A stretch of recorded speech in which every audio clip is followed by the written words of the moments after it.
everyone, I'm the Enforcer, and Ukraine has survived another 24 hours, leading us into the news for day 16. I have to start off every stream, of course, by saying that the Ukrainians were not supposed to survive the first 24 to 32 hours, and even at this very moment, most mainstream news networks claim that Ukraine is on the back foot. But as we've seen for the past 2 weeks and 2 days, the Ukrainians have continued to hold the Russians where they are for the most part. In fact, we're going to start off with a different schedule today. We are going to start with the international news, and then we will focus on the news from Ukraine. We have the Northern Front, and then we will move over to the Eastern Front of Sumy, the location unknowns, and Kharkiv, and I'll also answer some questions in between. And finally, we will conclude with the Southern Front from Donetsk to Luhansk to Kherson and Mykolaiv, and then I'll be taking questions for the rest of the night. And so to start off today, it appears that we've had some news that there is pressure mounting on the Russian government, as we've seen Putin remove 8 generals due to the slow progress inside of Ukraine. The slow progress is, of course, undeniable at this point, and it appears that Putin can't even look beyond the fact that this invasion has gone terribly compared to what it looks like they were expecting on the first day. And so 8 generals have been removed. And if you would like to see the link to this map, you can join the Discord, and there's a link to it in the useful links section, and there is also a link to it in the description below on this stream. And so moving on from that, there's really not much to say about that, rather than it appears that the Russians even can admit that the war is not going well, and apparently there's been a large amount of incompetence on the side of the Russian command. And so moving on from that, we're going to move on to maybe the next biggest bit of news today, which is that the United States has imposed even more sanctions. Most importantly, they have removed Russia's favorite nation status, which is a huge blow to the Russians' economic abilities, which are already crippled from the already heaviest sanctions that we've ever seen in history beyond a country in wartime. Now, let me explain what favorite nation status is, because a lot of y'all are probably wondering, well, what is a favorite nation, and what does favorite nation status give other countries? So I'll tell you how important favorite nation status is. As we all know, China has been the same shape, really, had the same borders, since about 1949, excluding the Tibet area. And China wasn't really an economic power until 2001, when they were given favorite nation status by the United States. And what favorite nation status does is that it removes most of the tariffs and customs duties that a country usually has to pay to import something to the United States, and it makes it incredibly cheap for them to do that. That's what a favorite nation status is for the most part, and there's some additional stuff, but the tariffs are the most important part. And so that's when you start to see U.S. industry shift over to China, because now it was actually cheaper to produce the goods in China and then ship them across the Pacific back to the United States to sell than it was to produce these products in the United States and sell them in the United States. And so you could say to a point that favorite nation status is so important that it actually led to China becoming a modern day superpower over the course of just a decade and a half. So with Russia being removed from favorite nation status, we can assume that this will have a massive impact on Russia's abilities to generate revenue outside of their borders. So that being said, these two things combined with the generals being removed and the U.S. imposing even heavier sanctions than they already have, this leads us to show that externally, outside of Ukraine, the situation may begin to unfold in Ukraine's favor, even most certainly now economically. Because while I always try to say things are uncertain on the battlefield, and the information could go either way, economically things work in a simple way. Either you're allowed to succeed economically or you fail economically. And so I can say with certainty now that these sanctions are so severe that they're almost getting on the levels of North Korean severe, and we know how bad the North Korean economy is. Just look at the amount of major roadways they have versus South Korea. The difference is very clear. So moving on from that, we're going to start covering the news around Kyiv, and we're going to start in the area of Zhytomyr. So at Zhytomyr, there's been a Russian drone that was shot down by the Ukrainians today. I believe there are pictures. We'll see. Yes, it is pictures. And here's some of the pictures of this drone. As you can see, there wasn't like a large picture of it, but you can tell by this here that it is in fact a Russian drone and it was shot down. So very good news. Hopefully it didn't drop any payloads before it got shot down. So great news indeed for the Ukrainians as they continue to fight over the area of Zhytomyr. We've seen a large amount of explosions last week on Zhytomyr, either by cruise missile or air assault. I'm not really sure what these are aiming to achieve. Maybe there's some large supply bases that the Ukrainians have there. But I don't really know for sure, and I don't want to really attest to the abilities of the Ukrainians because that may actually be true, although I don't really have any information to go either way. And so moving on from that, we're going to move over to the area of Kyiv, where we've had a lot of interesting news today. As we can see here, that there was a BTR spotted near Kyiv, and this picture is somewhat special because while it's just a normal BTR, the flag is not really normal. And I'm not saying that the Russian Federation is trying to recreate the Soviet Union. Actually, from what we can tell, it looks like Putin has illusions of grandeur of being the next czar of a Russian empire because all the land he wants to reclaim to become Russian land is actually Russian imperial land. So I believe that these are just some soldiers that are kind of LARPing, I would assume, if you could call it that. So we're going to move on from that. It's a very simple picture, and we're going to move on to some things that happened near the center of Kyiv today that were a little bit more interesting. In this video here, we can see that the Russians actually conducted an airstrike on Kyiv, somewhere near the Dnieper River. We're not really sure which side of the river, so the marker isn't entirely accurate. It's just kind of an estimation, but nonetheless, I'm going to show you all the footage. Сука, еще раз.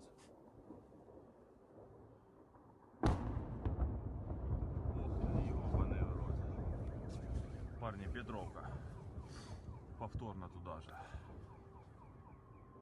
So based off of this, we can assume that the Russians are attacking some kind of strategic target, hopefully in Kyiv, although we know that most of the time they're just attacking civilians outright.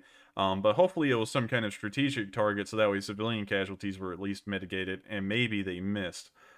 We don't really know any of that information, though, so all that's nothing more than assumptions and hypotheses and opinions. So that being said, we're going to move on to the events that occurred on the eastern side of the city today, which is that some Russian vehicles were destroyed on film. And this video is incredibly interesting to watch, so I'm going to just let it run and let y'all see it for yourselves. What's really interesting to me is that it appears that this vehicle, I'm not really sure which one this is in the video, but it appears that it flipped over in the explosion. I don't really know if this is the crater, and I don't really know how it flipped inwards towards the explosion, but nonetheless, we can see that the vehicle did flip over, so apparently the explosive force was large enough to actually flip the vehicle over, which was really interesting to me. Anyways, I'm going to let y'all keep on watching the video.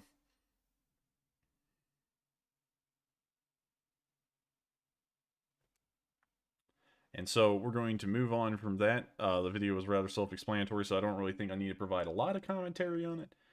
Anyways, a column was assaulted near Kyiv, and I have to say this about this footage. This is probably next to the Mi-35 that got shot down last week on film from the drone. This has to be some of the next best footage I've seen from this war in Ukraine of an actual assault happening on a Russian armored column. I'm just going to let y'all watch it. It's incredibly interesting to see how the Russians react to this kind of assault on their column. I guess you could call it an ambush of sorts because it didn't look like they were expecting it. But nonetheless, here's the video, and I'm just going to let it run because it really is something. Oh, and there's copyrighted music, so let me make sure that's muted.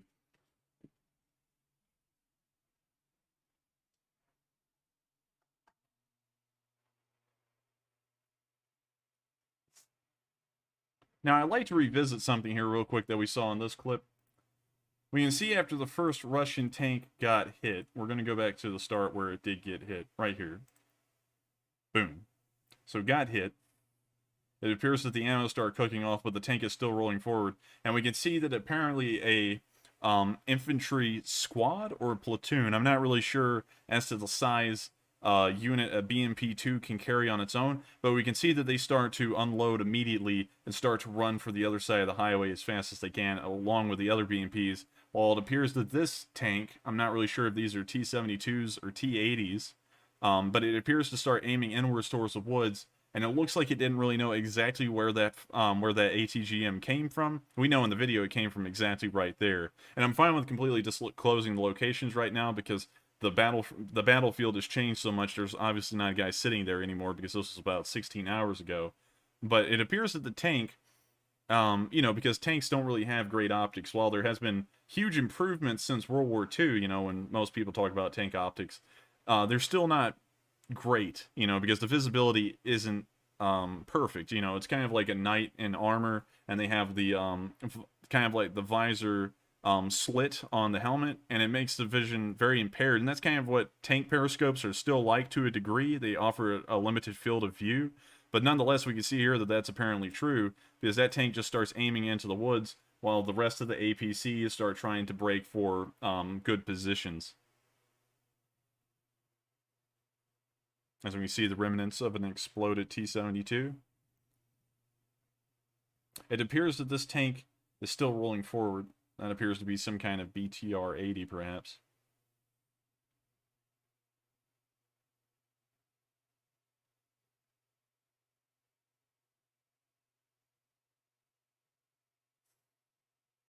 But nonetheless, you can actually see that this is a large column. It appears that at least in this bit of the video, the rearward part of the column really hasn't started to do anything. But we can also see up here near the front, it's kind of like a breakdown of what's happening.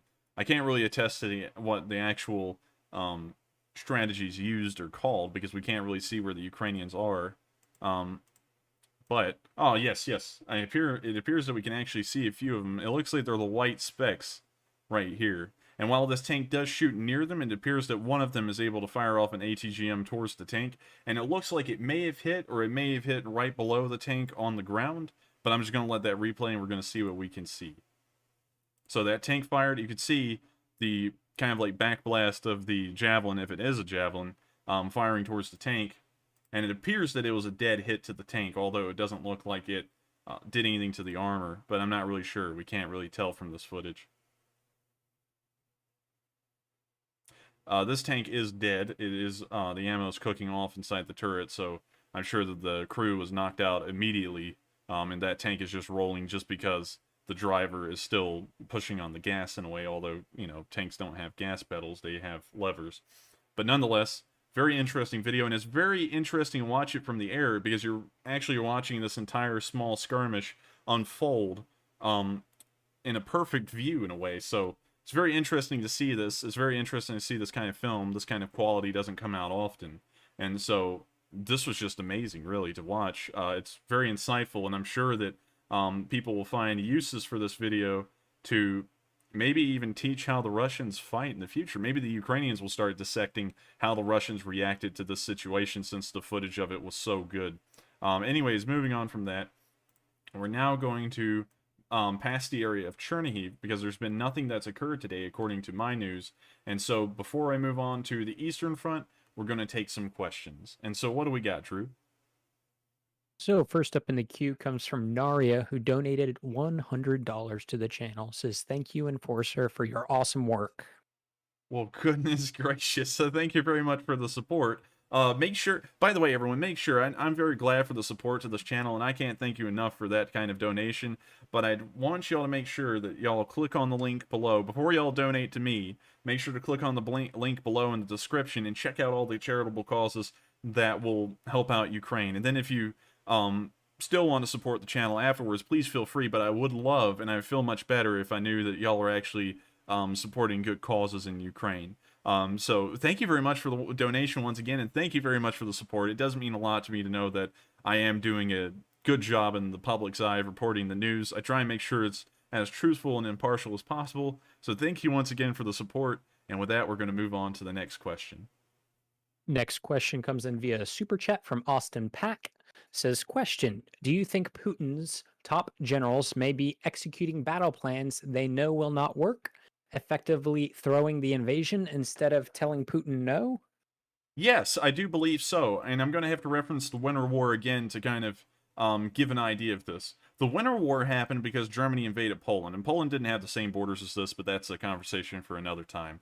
But Germany, when they invaded Poland, they invaded from East Prussia. They invaded from really every single part of the border. They had multiple offensives occurring at the same time, and from what we saw, due to it occurring so quickly, the logistics were well taken care of, and the war ended incredibly quickly with this very complex battle plan that just worked out perfectly well at the time.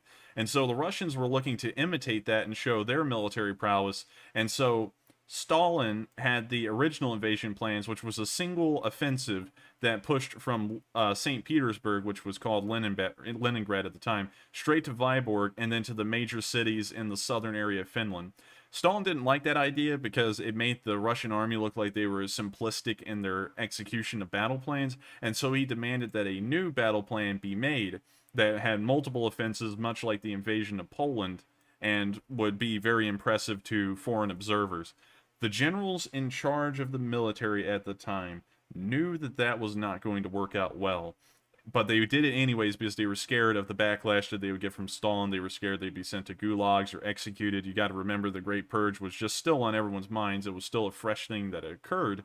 So that being said, they just went along with the plan. And so I believe that that's something that has happened now in Russia, is that the generals and generally the government as a whole have gotten so scared of Putin that even when they know an impressive kind of offensive war like this one with multiple separate front lines that must be supplied separately would not work well, they're too afraid to say that it wouldn't. Because from what we can tell, from what at least some analysts have said, and I don't really know if this is true or not, it appears that this whole entire offensive towards Kyiv was a last-minute addition to the plan. It apparently wasn't supposed to happen from what a lot of people are saying, although I don't know that's true, and I really haven't looked into that a lot. I just look at the situation that evolves on the ground each day and try and report as to what's going on. But some people are saying that this was a last-minute addition directly on Putin's orders, and the generals just could not say no because they're scared of him, and so they went ahead and started to draw up a very lackluster offensive in this area. But really, honestly, I don't believe that theory, because if you were to say that this area is going poorly just because it was a last minute addition, then that means the entire offensive in every single part of the country was a last minute addition because it's going poorly everywhere. But I hope that answers the question, and I thank you very much for the support. And with that, we're going to move on to the next question. Okay, so the next question comes in from the regular chat. ERS asks or states, Russia says Syrians are volunteering to fight on their behalf. Are they expecting to bring their own supplies, or Russia will also need to feed/arm, or lack thereof, this army too?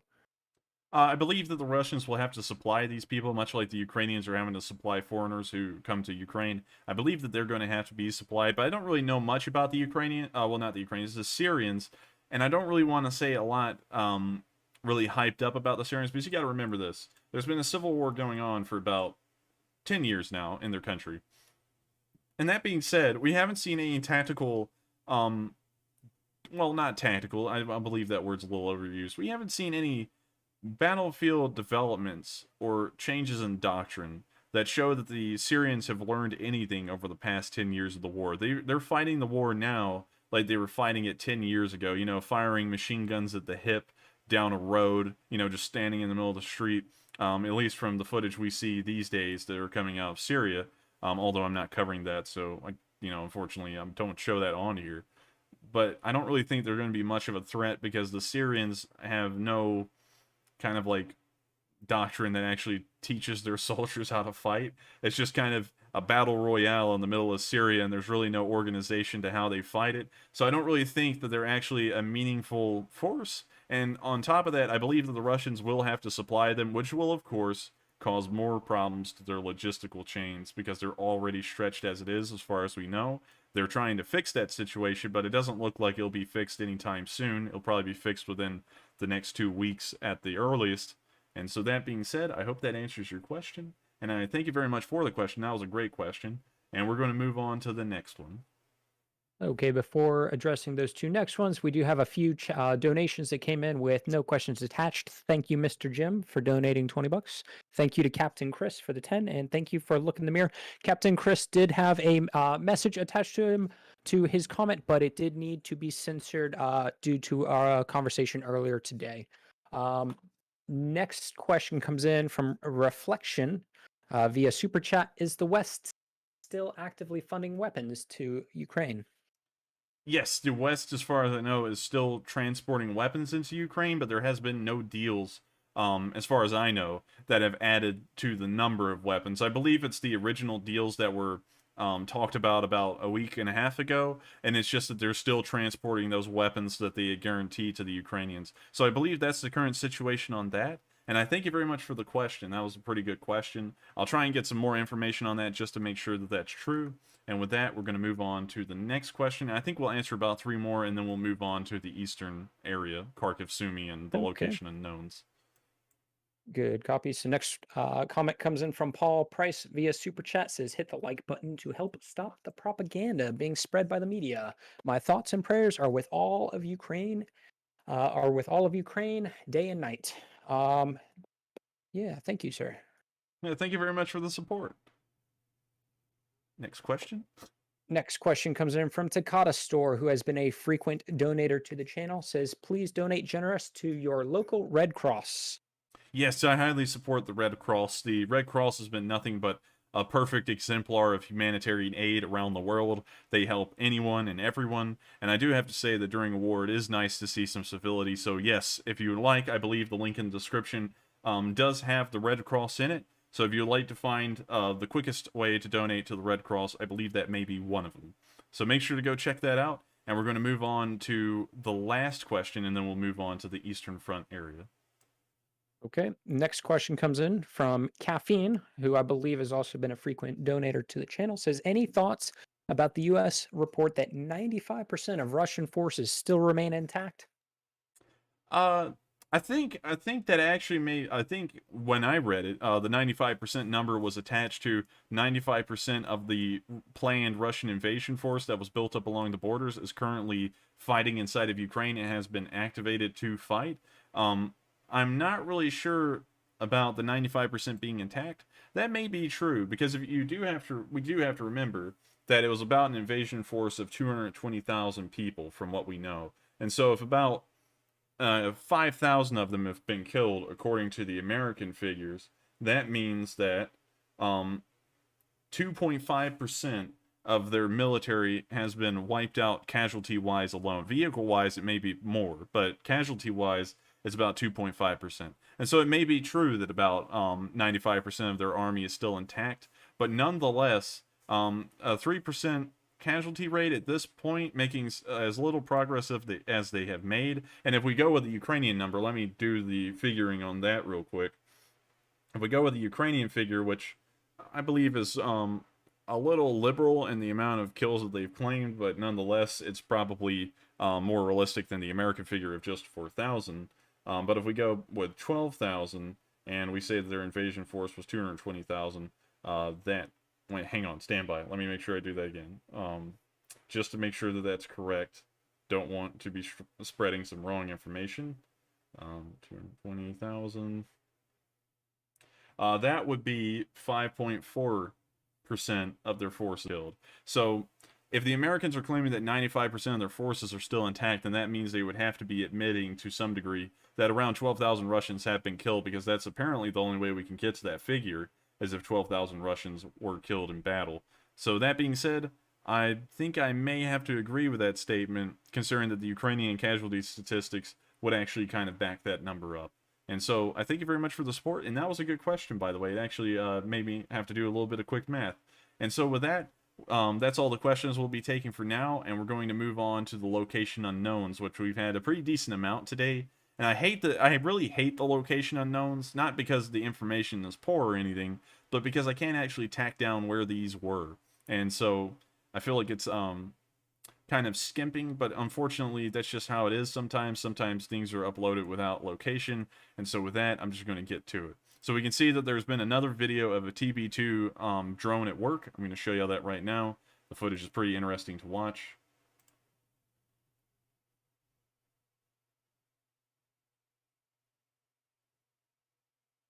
I don't know what kind of trucks these are, but it appears that they've been dug in some kind of large dugout. I don't really know why. It looks like they're just normal logistical trucks, but nonetheless, they were hit and one of them was destroyed, and this one was probably damaged in the explosion.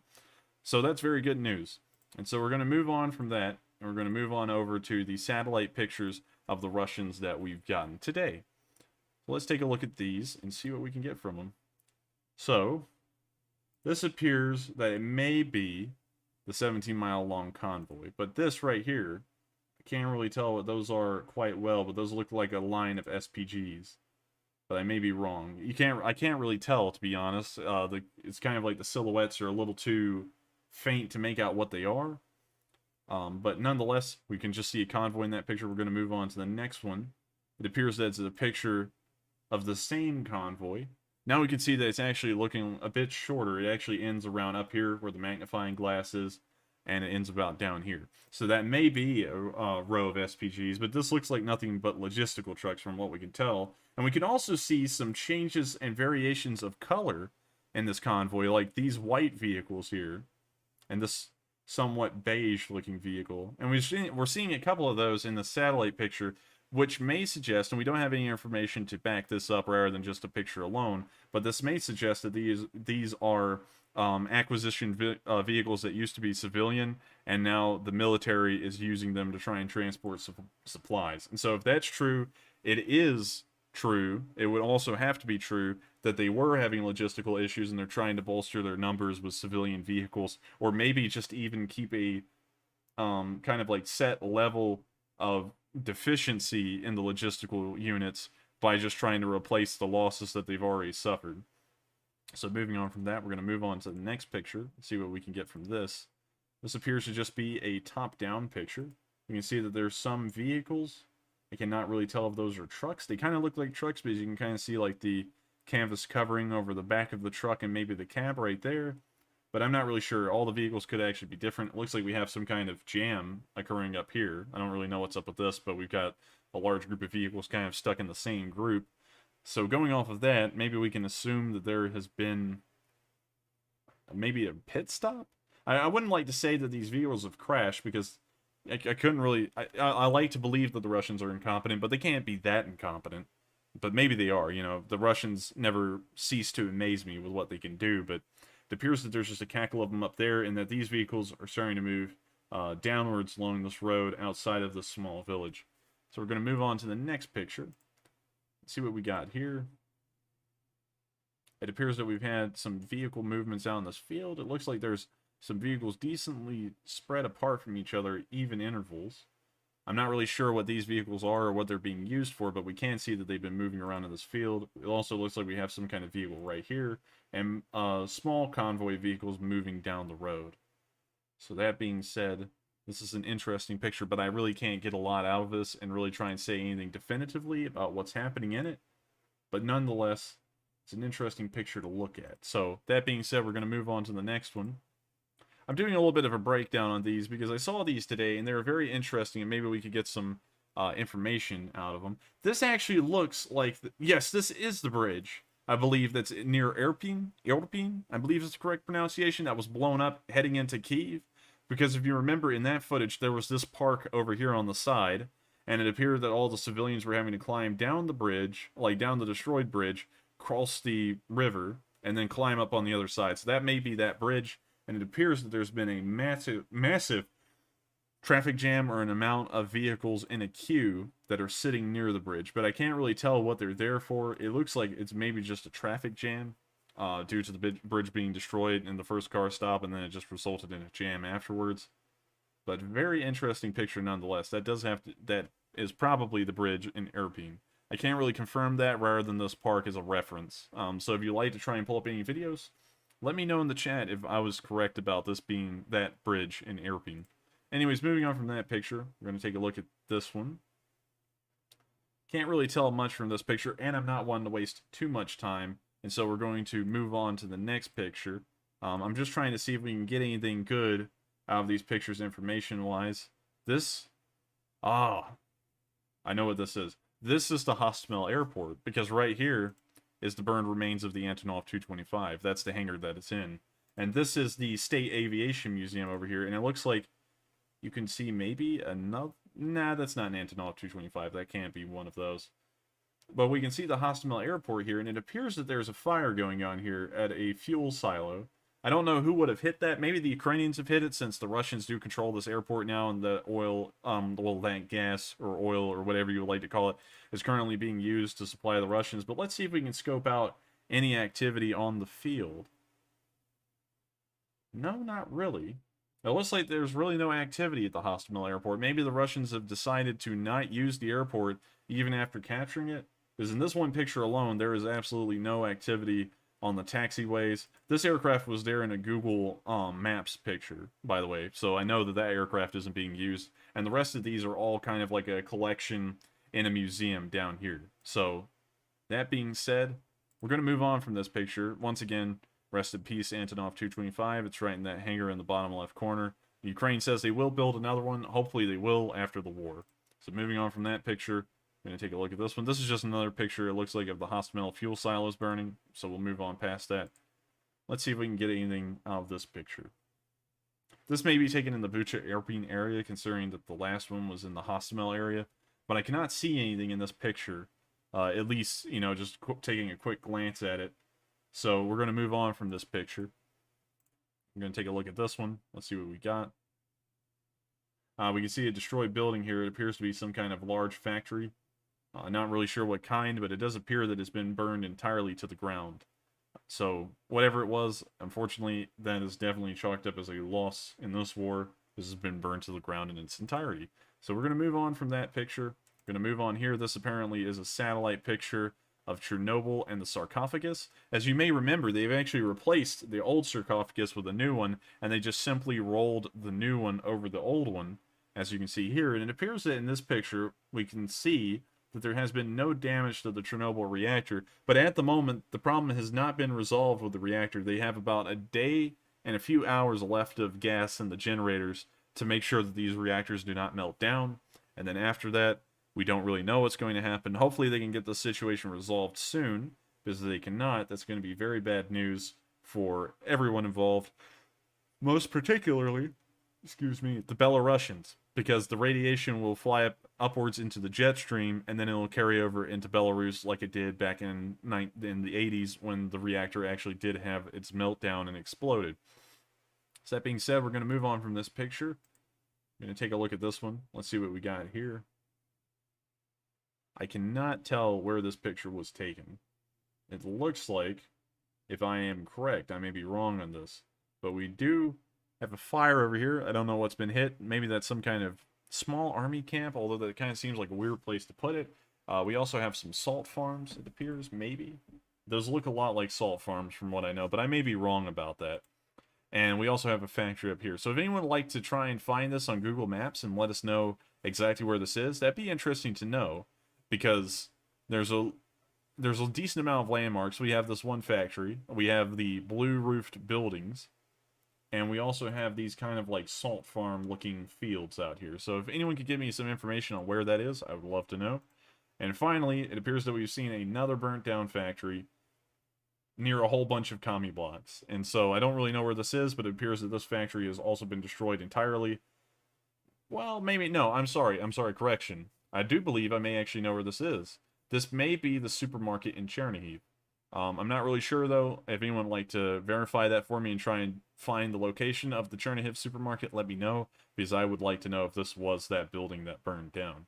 So moving on from these pictures, it appears that we've actually solved where some of them may be location-wise.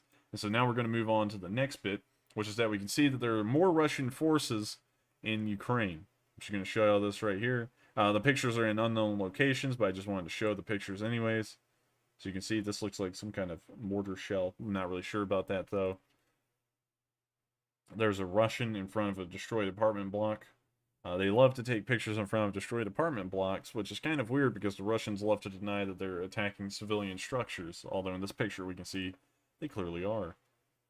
We can see more T-72B3s in this picture, another BTR of some kind. Looks like a Russian with an AK-12 with a whole lot of modifications to it. We got a grenade launcher, a flashlight, like some kind of reflex scope, and some kind of stock that I didn't see on the last AK-12 that was captured in Mykolaiv. So that's really interesting. We can see an SPG here firing. It looks like that's actually the shell, which is a very interesting picture, if that's true. And then we finally have one last picture of a BTR that appears to be covered in foliage. But it does look like the turret is dented. But I may be wrong. That may just be the design of the turret. But it does look like it's taken some kind of damage from something. No, actually, that may be a cloth cover to some kind of jamming device. Who knows? Because it looks like the turret's actually in front of that. So I can't really say anything about that picture definitively. So we're going to move on to the next location unknown, which is that the Ukrainians attacked a Russian convoy. The location was once again unknown, but nonetheless, I'll just show you all the video. Военный корабль пошел нахуй.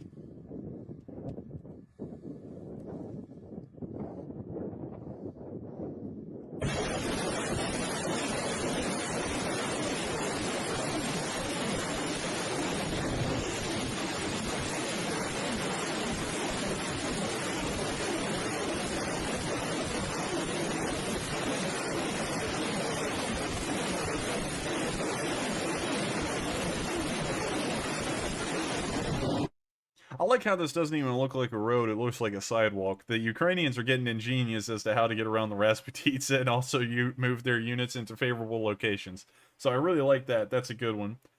So we're going to move on from that. Not much to say about it. We're going to move on to a Ukrainian captured MBT.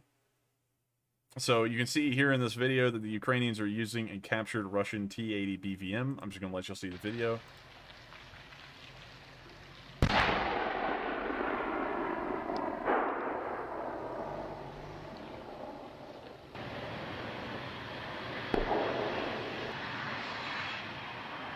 Т-80 БВМ. З болота З витягнули. болота копали там з місними цілий день. От копали, виїхали та й все. Їхали, блядь, руські, сука, і застряли, блядь, на полі напаханому, блядь. Да, видно, що олені з Сибірі ніколи не бачили поля оброблені. І А що воно реально загрузає в полях танк? так, та ви що, Ні, таку ну як погоду. він їде один, то ні, а як їх їде 10, то, блядь, вони колію копають півметра глибиною і сідають на пузо. Там на тому полі стояло 2 танка, 3 САУ, Буратіно, Мотолиги, 2 дві, штуки. 2 мотолиги, 2 бензовоза. А далі ще ми їздили, бо ми вибирали, так сказати, техніку. То там це ще стояли. Ну наші вже партизани їх побили, прицели там все, щоб ну вони рухомили їх, щоб русські не забрали. Піхота чи хто? Да, але скажімо так. Мобилизированные. Ага. А ви служили колись у танкових військах? Anyways, I'm just going to cut this video short because it's just a conversation about them using a Russian T-80 BVM that was captured and now is being used by the Ukrainians. But nonetheless, it's a really funny video because this thing apparently was captured very recently and was immediately being used against the Russians, which is very interesting to me. And I remember that we actually had a chat, the mods and me, after a stream. And one of the mods asked if the Russian tanks probably have an equivalent of a Blue 4 tracker on them.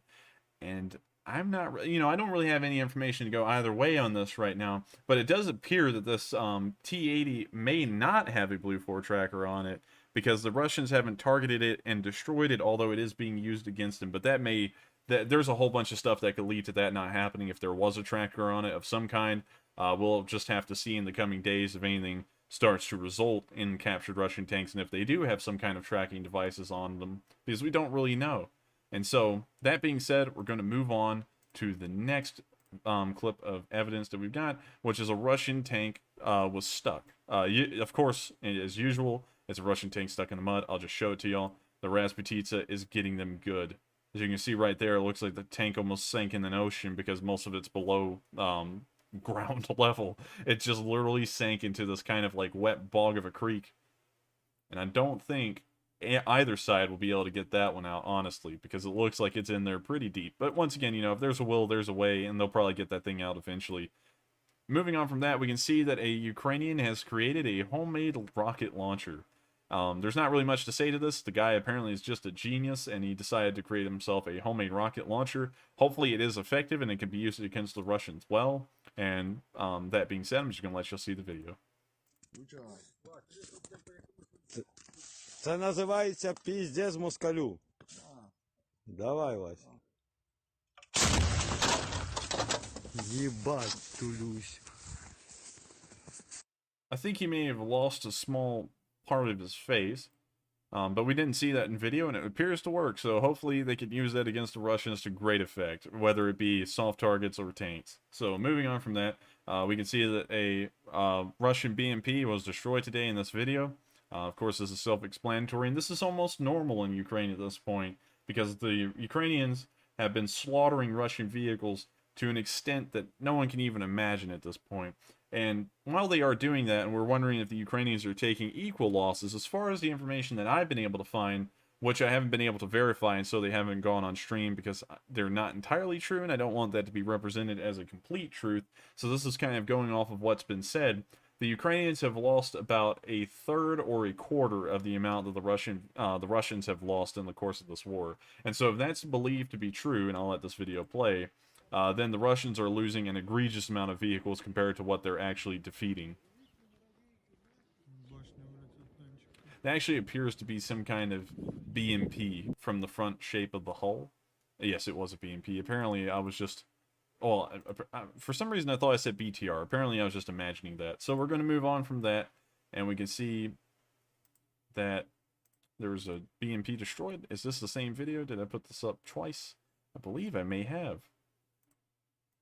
Let me make sure. I apparently did. I'm sorry about that, y'all. I was getting distracted a little bit earlier today. I actually wound up taking some huge exams today. Of course, finally the law school exam happened, so there will be more time free for me to work on this, and maybe a little bit of free time for me to go and work on some other things as well, you know, relating to the channel and college. So that being said, that's good news. So I was kind of distracted earlier today putting together this news because I was in the middle of law school exams. So anyways, moving on from that, we can see that the Russians are now going out of their way to destroy property, and it looks like they just ran over this car in the middle of the road for no reason. I'm just going to let y'all watch the video.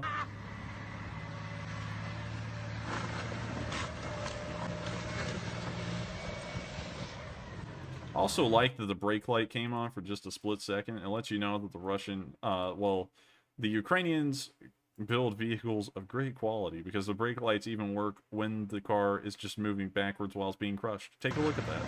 Look, right there. It worked for just a split second, and I gotta say, that's quality.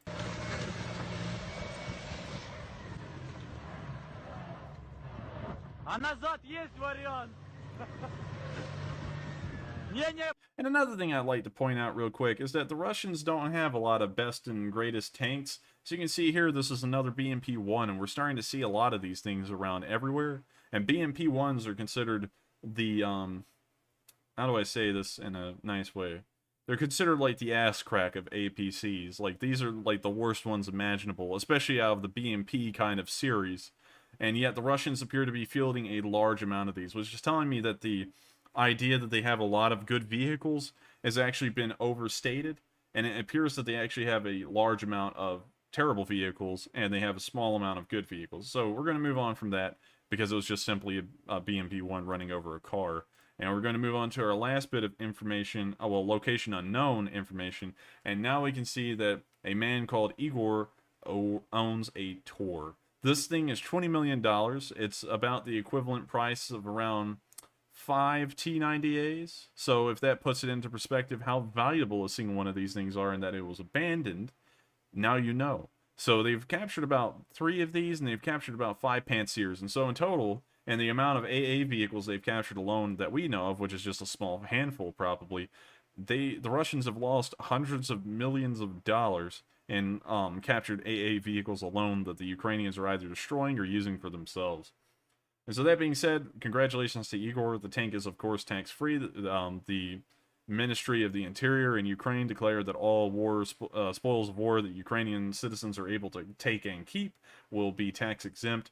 So Igor here got himself a free Tor. As long as, a Tor. As long as he's able to get a tractor to hook that thing up and tow it back to where he lives, he'll be in pretty good shape for the near future. moving on from that, we're finally going to move on to the news down in Kharkiv. We've had a small amount today, unfortunately. News is coming out of Kharkiv less and less, and I believe that's because there is not really much to report on. It's just kind of becoming the same old artillery bombardments that the Russians have been conducting day in and day out without any actual meaningful attacks on the city. But nonetheless, we can see that there were more destroyed Russians near Kyiv. It didn't appear that, well, I'm sorry. Apparently that was, yes, that title was wrong. Apparently I was thinking about something else and typed it up for another thing I put in here. But nonetheless, these are just destroyed trams. Kharkiv has an extensive tram network, and it appears that an artillery strike has taken out most of their tram transport abilities, but I don't believe that these were being used at the time. So, of course, they were in a depot, so these were not being used, but I'm talking about as a whole in the city as a mass transit kind of thing. I don't really believe they've been focusing on that since a war's been going on. So that being said, it's a kind of unfortunate thing, but it's kind of expected at this point that the Russians will start to target infrastructure, such as transportation. So that being said, we're going to move on to our next bit of news in the Kharkiv area, which is that we have more footage of the ruins in Kharkiv from the damage in war. This area's been filmed a decent bit, but I'm just going to let y'all watch the video. It's pretty self-explanatory.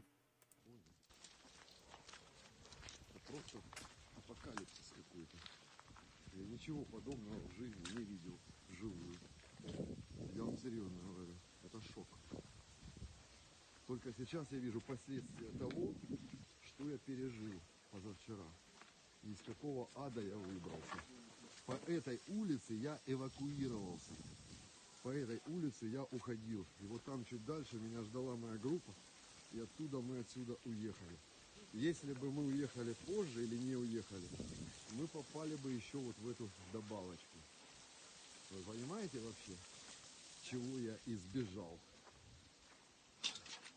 Вот так нас принуждают к миру. Вот такая спецоперация Путина на Донбассе, а разбомблен Харьков, в котором никогда со времен Второй мировой не было войны. Смотрите все, смотрите весь мир, как Путин разрушает мой город, как путинские оккупанты разрушают мирный Харьков, в котором не было войны 80 лет. Наш город, который мы строили своими руками, который красивее любой вашей российской помойки, который вы приезжали и вас встречали как родных, город, в котором вас любили, город, в котором вам всегда дали бы приют, вам и вашим детям. Вы превратили его в руины. Это международное преступление, и вы за него будете отвечать. Запомните. Смотрите все, показывайте всем. Распространяйте эти видео, не молчите. Душегуб убивает наших детей. Вы должны это распространять. Репост, лайк и репост. Вы не можете мир равнодушно смотреть на разрушение моего города. Это бесчеловечно, это геноцид Украины. Люди, остановите войну. So you can see the damage appears to be encompassing every single street on Kharkiv at this point. So unfortunately, I don't think the situation for the civilians in that city will be improving, but ruins do become an ideal place for defenders of a city, as it allows them a lot more places to kind of hide and take cover in. So hopefully that works to the advantage of the Ukrainian defenders, who are still valiantly holding the city on the 16th day, and the Russians have not been able to make a single bit of ground inwards towards the city since the first pushes that failed many days, if not weeks ago at this point. And so with that, we've covered the entire news on the Eastern Front. And so before I move on to the Southern Front, I'm going to answer a decent amount of questions, actually, because there's not a lot of news today, and I would like to try and get as many questions answered as possible. And so with that, what do we got, Drew? So first up, we had users in the chat. Onion Mother and Pavel Kolodun have provided coordinates for those maps you asked about, or those imagery. And I have sent you Google Maps links via Discord if you'd like to take a look. Got you. Let's take a look at that real quick. So we got this first one here. I'm going to go open this one up. Let's see what we got. So let's see. This appears to be that bridge that was destroyed at Irpin. Yes, it is. This is that exact bridge. Interesting. I don't see the park in this picture. I guess the park was a new addition, perhaps. I don't know how old this map here we're looking at is. So maybe it's an old edition of sorts, but That's really neat. I really love. Thank you so much to everyone in the comments who actually, well, in the chat, that goes out and does these kinds of things, because it really helps us out in figuring out the bigger picture. And so now we finally know where this exact bridge is, and we know that apparently the Ukrainians control kind of that area because they're evacuating civilians across the bridge to the side with the houses on it. So it's apparently going towards the southeast, towards Kyiv. So that still suggests that the Ukrainians are in control of this, or otherwise they wouldn't be evacuating civilians downwards towards Kyiv. So that's a very interesting bit of information to know. And we're actually kind of getting to see, outside of the Google My Maps view, kind of what this area looks like. We can see that that's very interesting. I'll have to take a look at this later on after stream, this area itself, so that we can try and figure out if we can see any more major landmarks. And so with that, we're going to move on to the next bit that we've seen in the satellite pictures. We're going to see where this one is. Wow, just thank you all so much. Thank you. What was your names again? So this is usernames Onion Mother and Pavel Koladun. Thank you, Onion Mother and Pavel Koladon, because y'all have done an amazing job tracking this down. So let's see where this is, right outside of Chernihiv. And so from what we could see, it appeared that it was the facility.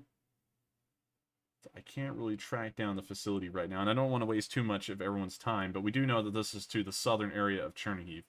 And so if we can continue to have wonderful help from our viewers in the chat here, because I love this. This is very good information here. We can actually start to try and track down exact front lines instead of just approximations like I have been doing. So if y'all can keep up the good work, make sure the two of y'all join the Discord, because we may be creating a new group of folks who may specialize in this kind of stuff, and helping us create a more solid front line that can be perfect down to the quarter mile or less.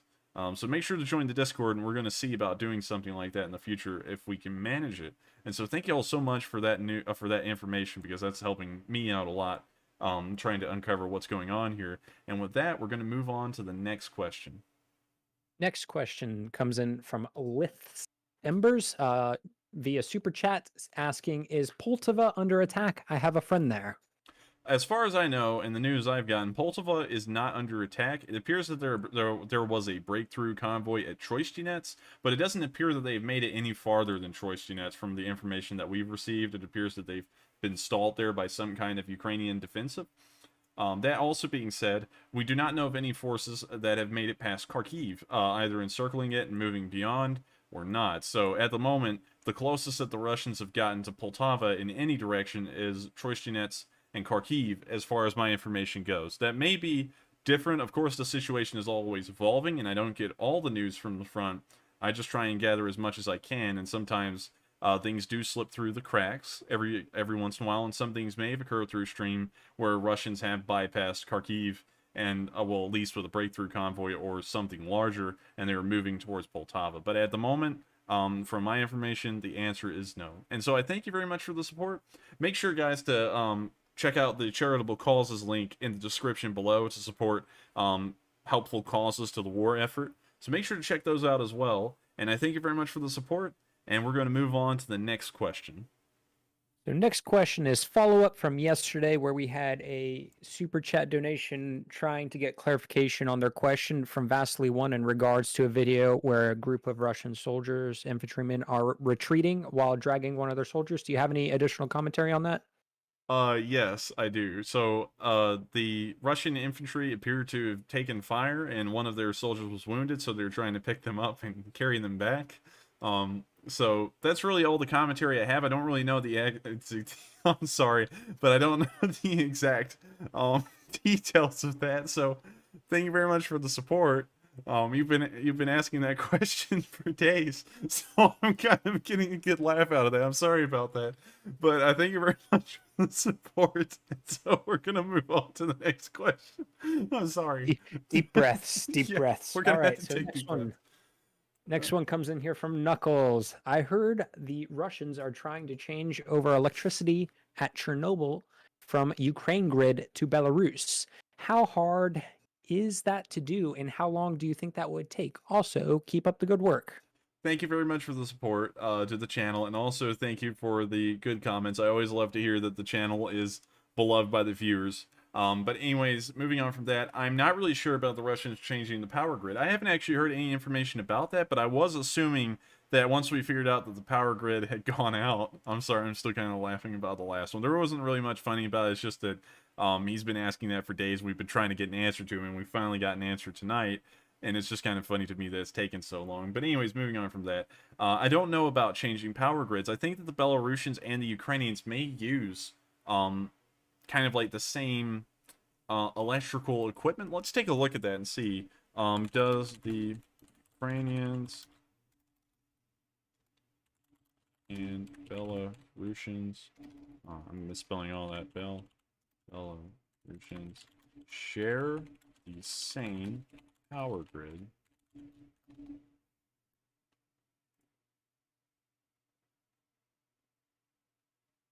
And I can speak see. to that just a tiny bit. Spent a year interning at a electric utility. That's going to require a lot of coordination and brain power from electrical engineers to make that happen. So many, many, many man hours, not just from, of course, engineers, but linemen and other folks in that industry to do any kind of switching like that if the grids are not already connected. It appears that from what I'm seeing here, actually, it looks like the electrical grids were connected, but on February 26th, it appears that the Ukrainians will not be connecting the electrical grid to Belarus anymore. So that's an interesting development that appears that it happened on like one of the first days of the war. And as far as I know, actually, all power grids around the world are generally internet connected to each other, and that's how we export electricity to foreign countries sometimes, because power grids are interconnected. Like in America, most of the Northeast, like this New England area, is actually in the same power grid as Montreal and Quebec. So that being said, most of the time, as far as I know, this information may not be entirely true, but as far as North America goes, sometimes the power grids go beyond national borders. So that being said, I think it may just be that the Ukrainians sabotaged perhaps the power grid in their retreat, or have done that recently, and now the Russians and the Belarusians are endeavoring to try and connect it to the Belarusian power grid, which may suggest that they're planning on at least staying in this area for quite some time. But we don't really know any information about that. That's entirely speculation. And so with that, we're going to move on to the next question. Now, once again, thank you for the support. Next question comes in from Knuckles via Super Chat. Says, I heard the Russians. Oh, excuse me. Rereading a question I've already read there. Next question comes in from Rainier via Super Chat about the generals. Some of them are not in Ukraine, but in Russia, running the show from there. Some word coming from there. Some of them refused. What is this? To refuse to use bioweapons or shell everything in a city. So you're saying that the Russians are having chemical weapons now? I don't really know about the Russians using chemical weapons, because one, that's a war crime, and it's a very severe war crime to use chemical weapons. Chemical weapons have not been used in a major war since World War One. As everyone knows, chemical warfare was kind of like the name of the game in World War One.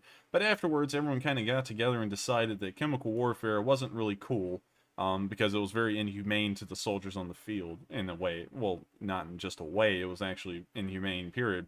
And so it was outlawed, and chemical warfare hasn't been used in a war ever since. You know, there's been a few instances like Saddam Hussein using chemical weapons on his people, Syria using chemical weapons on their people, but generally it's just the government kind of like abusing their power on their citizens, and it hasn't actually been used in a war. And so I don't really know to the validity of that claim, whether the Russians would actually be trying to use chemical weapons and these generals are stepping down because of that and shelling entire cities, because as we know, they've been shelling entire cities for about a week at this point, and if they had refused to shell these cities, it just wouldn't have occurred, and they would have been removed then and replaced.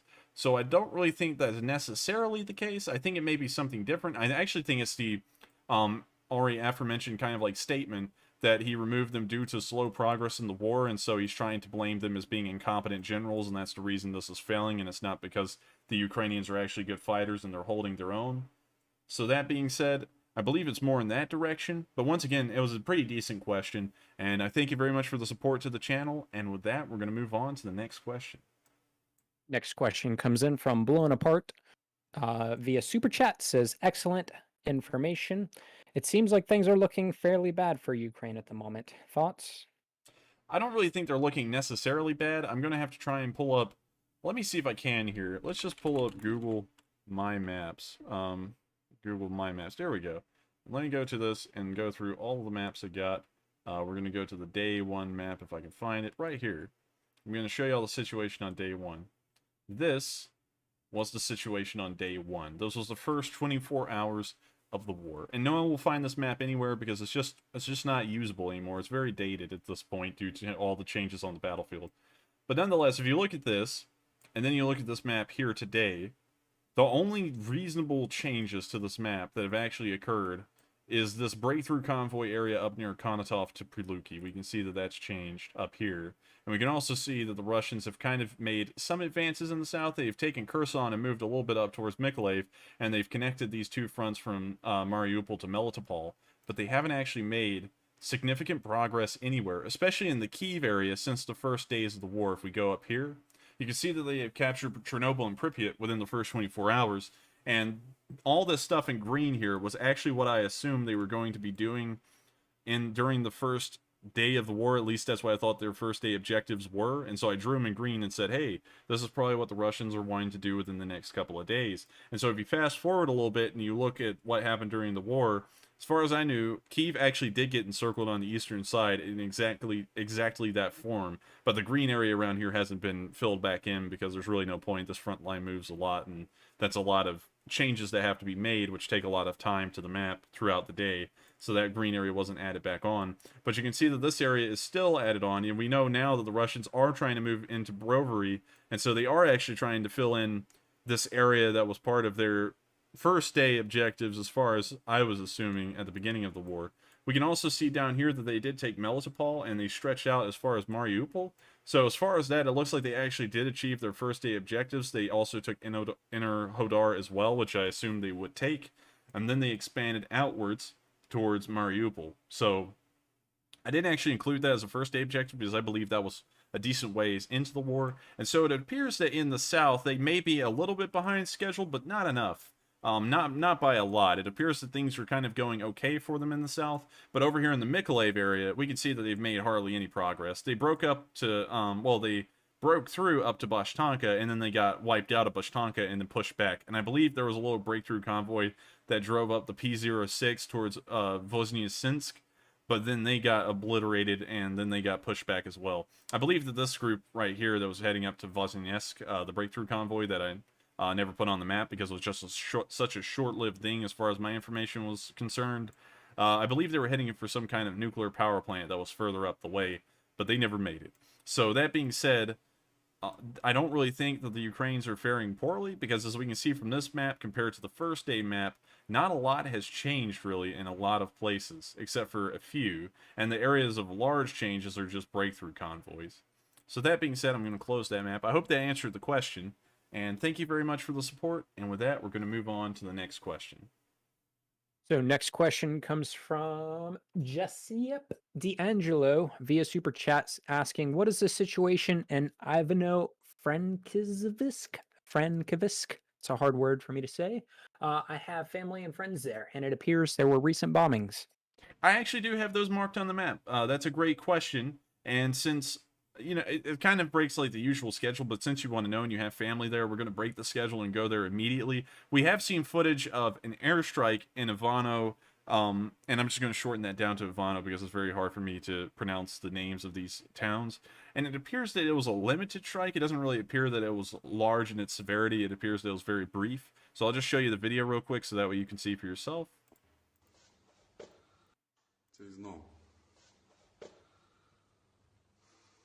As you can see, there was two small clouds of debris that were coming up from the city. And so what I'm assuming from this, it may not be entirely true, is that it may have been hit by two Fab 500s dropped from an aircraft, and that was it. It doesn't appear that the damage was at all severe to Ivano. Frankivsk, I believe that's how it's pronounced. So I don't think your family has much to worry about right now. It appears that the Russians are just trying to go for more strategic targets because the war is going bad for them, and they're trying to lash out of the Ukrainian military and maybe shrink its numbers down a little bit extra in terms of air assets. So that being said, I don't think there's much to be concerned. Of course, getting bombed is an extremely concerning thing, but as far as it becoming a severe issue, I don't really think there's much need for concern now, while there may be concern later. I don't really think there's much now, but that's just in my opinion. That's kind of my assumption. But we do know that the city of Ivano did suffer an airstrike earlier today. So that being said, I hope that answers your question. I thank you very much for the support, and I do hope that your family stays safe, because the wars are dangerous, and of course, you know, things can always happen. But I do hope that they stay safe, and so my prayers are with them for sure. And with that, we're going to move on to the next question. Next question comes in from Taz Devil via Super Chat. What do you think about the Chechens entering the war? That's kind of like a tough thing to answer, because you know we all generally agree, the West agrees at least, that the Chechens that went over there are apparently some kind of dogs to the Russians, I guess you could say, because the Russians didn't treat the Chechens well at all during the first nor the second Chechen wars, and so the Chechens don't really have a positive outlook on the Russians as a whole, as a country. And so it appears that this group is some kind of suck-ups to the Russians, and they're just trying to get themselves some kind of favors in the future through their service. So I think they're kind of sellouts in a way, because if you had seen all the atrocities that had occurred against them during the Chechen wars, you would see why no one would really ever help out the Russians if they had actually lived there. But it appears that these are, and so I don't really think that they add a lot either, because from what we can see from their vehicles, it looks like they're nothing more than ISIS. I don't want to say that, because just in case if anything happens to the channel, because I said that, I don't want it to happen. But it looks like they're just that, but slightly improved, and they have little Chechen flags. I'm not saying that because of how they look. I'm saying that because of the equipment they're using. They're using civilian trucks with machine guns mounted onto them. And as far as I can tell, that's about half of their force is, you know, like in terms of vehicle power, that's half of it. We've seen, of course, that they've had some tanks and a few APCs, but it looks like they're mostly like some kind of light infantry force, if you wanted to call them that even. It looks like they're really more just like glorified insurgents. And so that's kind of what I think about them. I thank you very much for the support. I hope that answers the question the best it could. And so with that, we're going to move on to 2 more questions, and then we're going to move on to the news in the Southern Front. Next question comes from Jermaine Down via Super Chat. Have you heard of the false flag operation possibly done by the Russians? They supposedly took off from Belarus, flew into Ukrainian airspace, and then bombed a village in Belarus. I have heard about that, but I really couldn't get any information to back that up. So I didn't include it in tonight's stream, because I want everything to try and be verified as much as possible, unless if it's actual video evidence of such a thing and it's clear that that's what's happening in the video, kind of like most of the location unknowns. You know, I'm just stating that they're destroyed vehicles, or I'm stating things that that clearly and obviously happened in the video, so there's no room for misinterpretation there. And all I saw today, from what I saw, was just a single picture, and they claimed that the Russians had done a false flag. Now, I'm not saying that the Russians wouldn't stoop down to doing such a thing. Who knows, they might.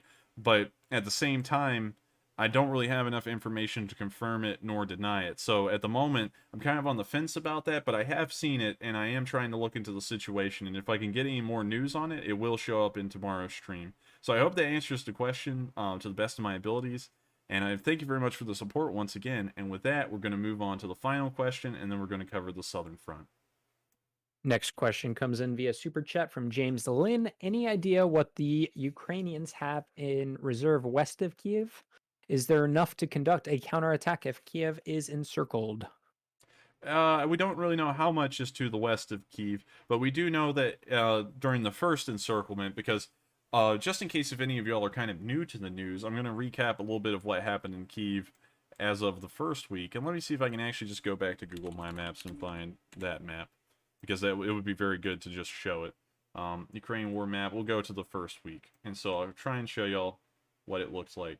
So this was the situation in Kyiv in the first week, according to what I knew. They were encircled on both sides as of day 7. There was a breakthrough convoy that broke through here, so they really weren't encircled on the eastern side, but on the western side, it was confirmed for sure. We also had gunfights at the Kyiv Zoo. I unfortunately don't believe the links. Okay, I didn't have a link for that apparently, but there was a video of the firefight at Kyiv Zoo. It was incredibly close.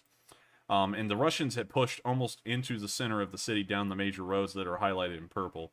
So, as far as we know, because we don't really want to delve too much into the Ukrainian situation, as far as where their forces are and stuff, but as far as we know, the Ukrainians conducted a push out of the city to the west, and then a force to the east conducted a push towards the city, and they apparently broke the Russians in two, and they isolated the area down here in Vassilkiv and destroyed it of any of the Russians left or they surrendered. And then they cut off the north from the south in terms of this encirclement. And so as far as we know, they do have apparently a sizable force, large enough to mount limited size counterattacks in this kind of like, you know, western area of Kyiv. But we really don't know as to the size, and I really don't want to attest to that, just in case if my numbers that are estimations are accurate, because in some regards they have been very close to accurate. And so, you know, if that holds true, I don't really want to be giving out too much information about what the Ukrainians' abilities may be. So I do thank you for the support, and I hope I answered the question the best I could. And with that, we're going to move on to the news from the southern front. And so what we have seen in Dnipro today is that there was a large explosion. We don't really know much about where the explosion happened or what it was caused from, but I'm sure that the great people in the channel, in the chat right now, can probably figure out where this is, because if y'all can figure out the last ones, I'm sure y'all can do this. I believe in you all. So let's take a look at this. I'm sorry for the small size of the film. As you can see that an explosion occurred in the distance. We don't know where it was or what caused it. We know that it was in the area of Dnipro, but we don't really know where inside the city is what I mean. So that being said, some kind of explosion occurred, and if I can get any more information about that in the future to let y'all know exactly what happened in that video, I will make sure to let all of you know as soon as possible. And so with that, we're going to move on down to the area of Mariupol. There's been a decent amount of news that's come out of Mariupol today, which suggests that there may be an increase of action in the area based off of the video evidence we're gathering alone, although that may just be due to a whole bunch of other factors, like people are just happen to getting more internet connections, so they're uploading more of the stuff that they filmed. Nonetheless, here's an MLRS attack that the Russians have conducted near the city of Mariupol. Here's the footage right here, and I'll just show it to y'all.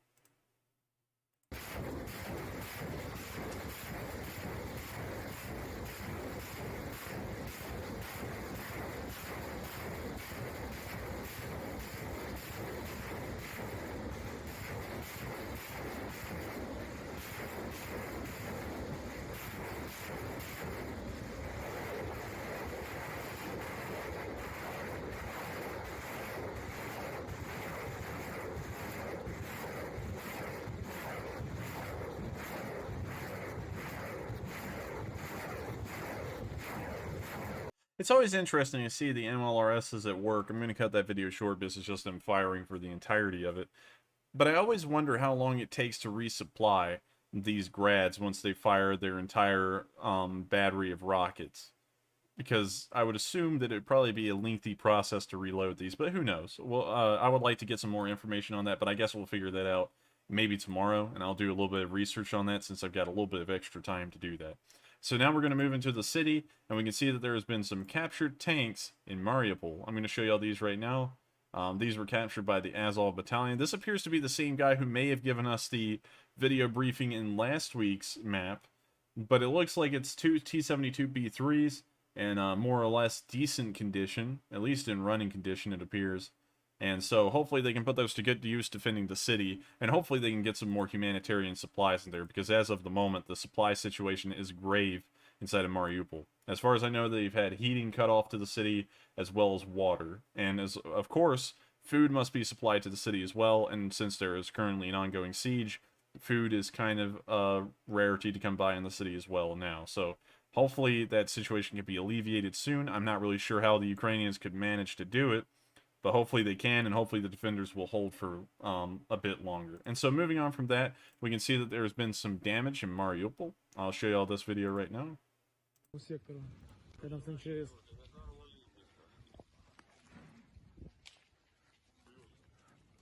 Там есть что-то?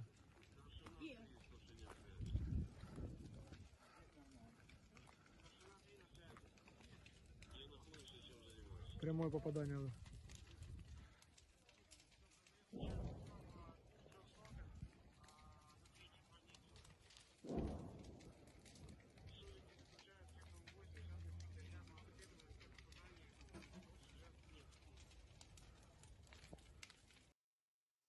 So as you can see, the damage is of course extensive. It is a siege, and so there really is no damage control that can be done effectively inside the city because resources of course are limited. And if water's been cut off, you know that firefighters do not have the ability to use water to douse fires. That's just, you know, kind of common knowledge.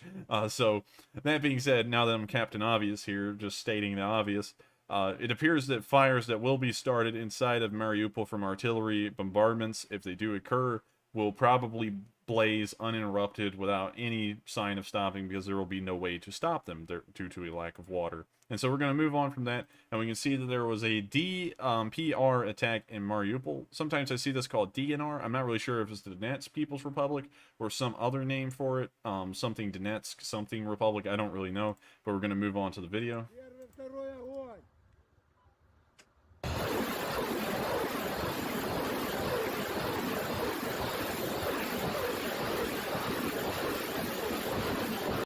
And so moving on from that, it's just another video of an MLRS firing near the area of Mariupol.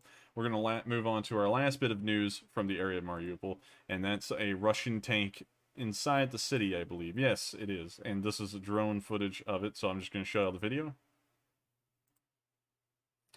So you can see right there, it is clearly marked with a Z, so we know for sure that this is, in fact, a Russian tank. So moving on from that, I'm just going to let you see the video.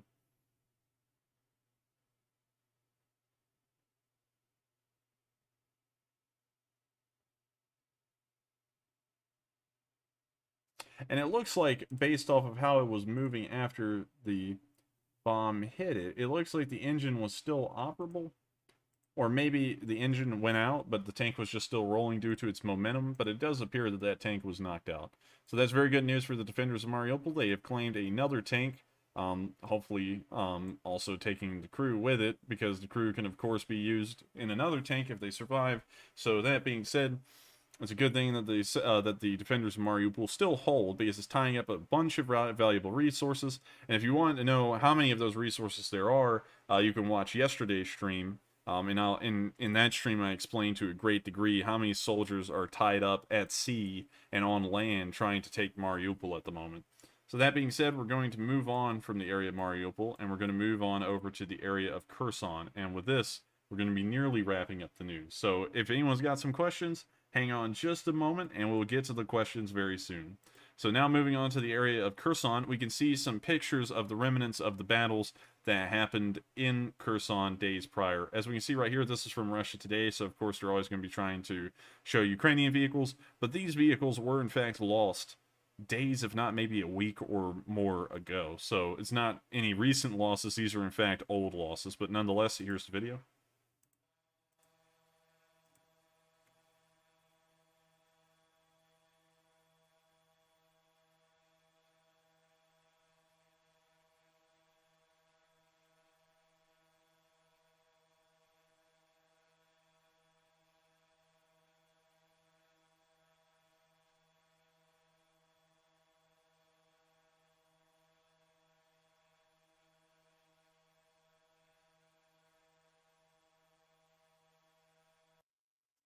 So it looks like they lost several supply vehicles. Of course, supply vehicles, in my opinion, are always more important than tanks. You all know my stance on logistics. I believe logistics are just that much more important than actual fighting in terms of winning a war.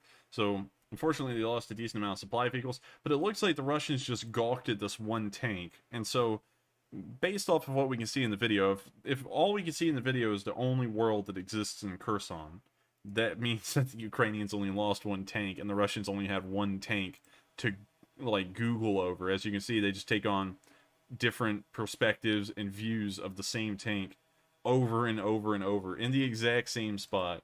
And so you know that the Ukrainians maybe just lost one tank, because in the footage it just appears that they've only lost one. But then again, there may be more around the city. It may just be that they're a lazy crew and they didn't want to go film all of them. They just filmed the one.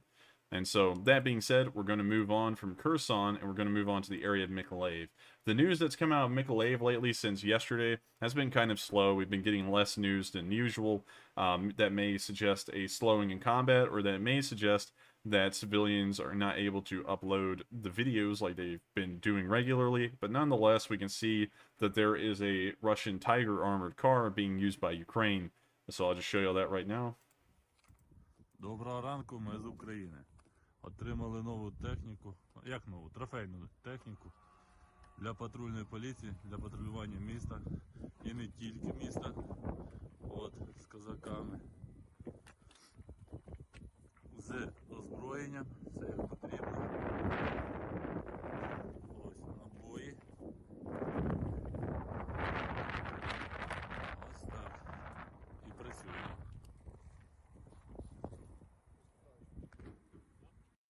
Hopefully they can put that tiger to good use. Unfortunately, that's all the news we have from Mykolaiv today, and so we're going to move on to our last bit of news up here near the city of Lutsk. We're going to pass over Ivano-Frankivsk because we answered that question a little bit earlier. So I hope that y'all were around to see that, and so we're going to move on to the area of Lutsk where we've had multiple perspectives of the same thing happening. And from what we got from some of the reports on these videos is that this was the Baryaktar drone facility that was stricken by a missile today. So I'm just going to show y'all the videos and let y'all see it for yourselves. We can't really confirm that information, but nonetheless, it may be true. We'll have to see in the coming days if information comes out if that was in fact the drone facility for the Bayraktar drones that are being operated by Ukraine. So I'm going to try and find y'all the actual event right here.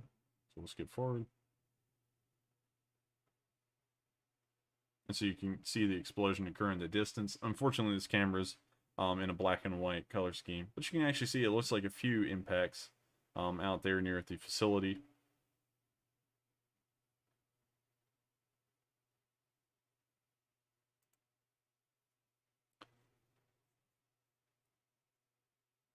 So as you can see, multiple strikes. I'm going to cut this video a little bit short because there are better perspectives of this. You can see right here that there is another clip of news about the Baryaktar facility being hit. This one in color. I'll show you all that real quick. Ебать бомбят. Мать твою. Охуеть. Ебать, бляди, ебани, сука, их рот ебашу. Вони всі, сука, сдохли просто, блядь. Ублюдки, нахуй. Суки, ебани, блядь. And then we have one more clip of that from this location here. So I'll show you all this. This should conclude all of the videos we have of this explosion that occurred in Lutsk. This was almost 23 hours ago, so this was like the beginning of the 16th day.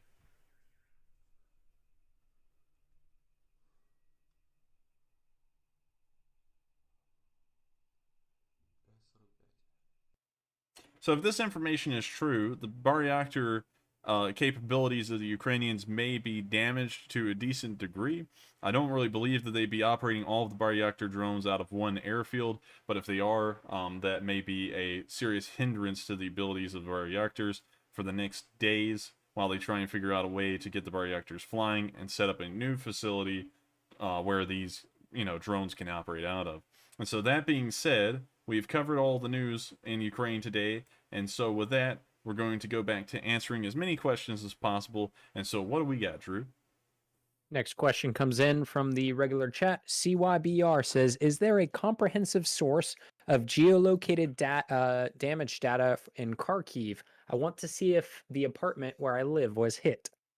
Unfortunately, I don't know of any such database. I try and put the markers as close to as possible to places I believe that the strikes occurred, but unfortunately I don't know of anything like that, and I can't provide that kind of fidelity of information because I just don't really have the ability to. Although, due to the skill tonight that we've seen of people being able to geolocate things in the chat, I'm sure we'll probably try and come up with an ability to do that within the coming days, most likely. So I'm sorry that I can't really find anything like that for you, but hopefully I can get something like that in the next couple of days. So I thank you very much for the support. Well, actually, you didn't actually give a super chat. I thank you very much for the question. It's a good question, and we'll try and work on that soon. And so with that, we're going to move on to the next question. Next question does come in via super chat. Trademarks and patents for growing businesses. Have you seen indicators that the mud bog down you were expecting has happened? And if so, where are their videos? There's been a decent amount of videos. The mud bog down has kind of been happening ever since the beginning of the offensive because it's kind of the rainy season. In Ukraine, some people call that a monsoon. I just call it the rainy season. But the tanks have been getting bogged down all over. And I believe even in the location unknown up here, if I can find it real quick, we can find the one video I have of the tank being stuck right here. As you can see here, this tank was stuck in terrible mud.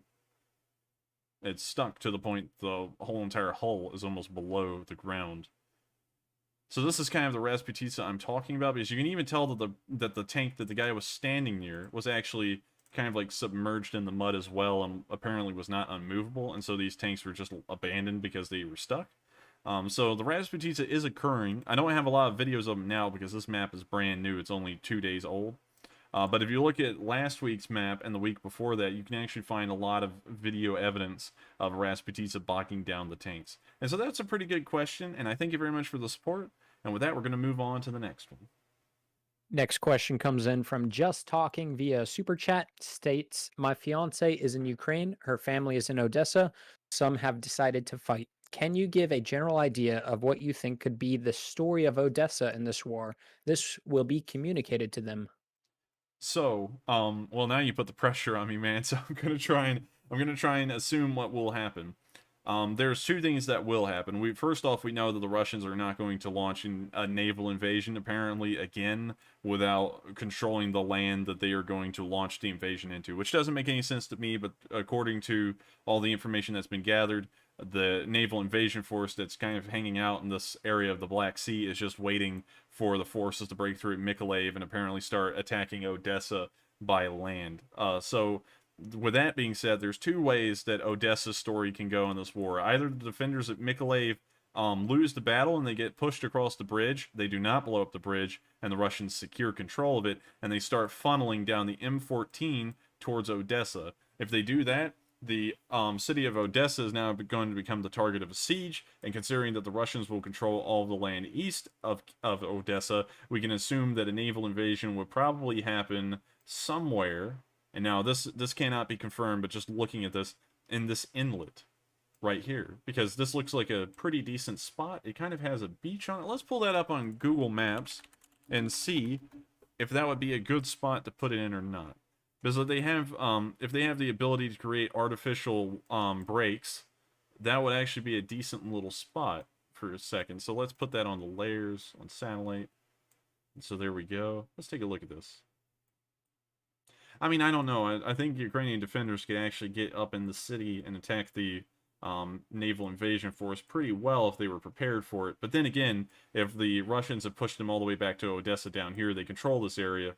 And so this would just be a nice spot. But really, they could land them anywhere. So we're not going to try and figure out a specific spot because that'd be nothing more than opinions and assumptions. But it would probably be somewhere from here to about right here, but they're not going to get too close to Odessa because they don't want the naval invasion force to come under direct fire during the landing. So they're going. So if the Russians did break through and they got to that point, and the naval invasion force landed their troops, that would add several extra thousand troops to the number of attackers that they could send towards Odessa. And so, based off of that, the pressure on Odessa would be immense. It would probably end up being encircled like Mariupol, and then the situation would become dire. The other way that this could go is that Odessa really doesn't have a story, which would probably be the better way that this could turn out, and the defenders at Mykolaiv just continue to hold the city, and they never lose the city or lose the bridge through Mykolaiv. Let's take a look at that bridge and see how large it is. Let's see if we can get a street view on that. This bridge is actually decently large. So we can assume that the Russians could, in fact, use this bridge if they captured it intact. So, that being said, hopefully the defenders of Mykolaiv will hold, and hopefully Odessa will not have a story in this war, rather than it could have been invaded by sea, but it never happened, because that would be the best case scenario, because that means that the Russians never succeeded in Mykolaiv to get there in the first place. And so that being, and once again, that's nothing but assumptions and opinions. I hope that that's good news to your relatives in Odessa, but nonetheless, just remember that that isn't surefire. I'm not perfect. I'm not always right in what I say. Most of the time it's kind of right, but then even in that, it's wrong in some ways. So take it with a grain of salt, if you will. But I thank you very much for the support, and it's a good question. And with that, we're going to move on to the next one.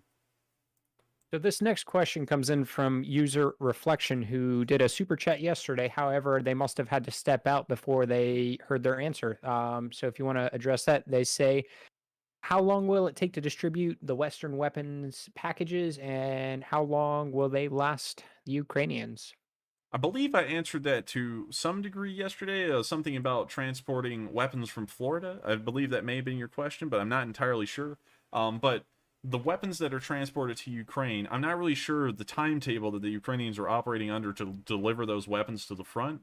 But we do know that the amount of supplies that they are getting are supplementary to their current supplies of equipment. And so while it's not necessarily refueling them on empty in a way, it's more like prolonging the amount of supplies they already have to some degree.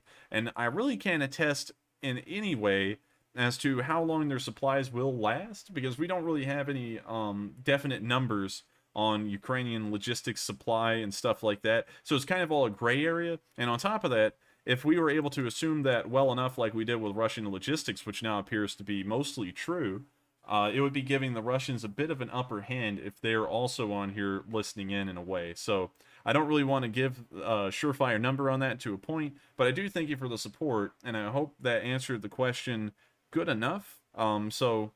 If it wasn't, just make sure to reach out to me in Discord, because I don't want you sending super chats trying to get this thing answered over and over. We can hash that out in there, and I can make sure to try and get a good answer to you if this one wasn't exactly satisfactory. But once again, I thank you for the support, and with that, we're going to move on to the next question. Tin Brew via Super Chat. Really enjoy the content. From what I understand, you're in law school. If you don't mind me asking, what kind of law are you studying, and how close are you to graduation? Sorry for the personal question. I'm actually not in law school at the moment. I'm doing the law school exams, which will get me into law school, hopefully. But then, that's all reliant on the score and stuff. But the law I'm looking at practicing is a little bit of everything. And so if you believe that I'm talking logically in this stream, hopefully my clients will also think I'm talking logically when I'm defending them in court. So really anything, a little bit of everything, as long as it's civil matters instead of anything like criminal. Because when you get into criminal law, you're kind of getting into being either a prosecutor or getting paid nothing. Well, you're really getting paid nothing either way in most criminal cases. You have to really be interested in the subject matter to really be into that. But nonetheless, there's a lot more to be had in being a civil attorney. You can help out in ways that really aren't the other way that you can help out, in criminal matters. And also, I just like the law side of those things better, just because they're more interesting. And on top of that, as kind of like an added bonus, they make a little bit more revenue. So that being said, that's kind of what I'm aiming towards, and I hope that answers the question. And no, it's not really that much of a personal question. It doesn't really matter to me if people know that or not. It's, just kind of a thing that I'm going through and doing. And that being said, I thank you very much for the question and the support. And I also enjoy that you like the content. And so with that, we're going to move on to the next question. Next question comes in from Igor C via Super Chat. So are there Chechens on both sides now? As far as I know, there may be. I haven't seen a lot of them on the Ukrainian side, but we've seen a small amount. It's just that, once again, I haven't really been able to independently verify if that information is entirely true or not.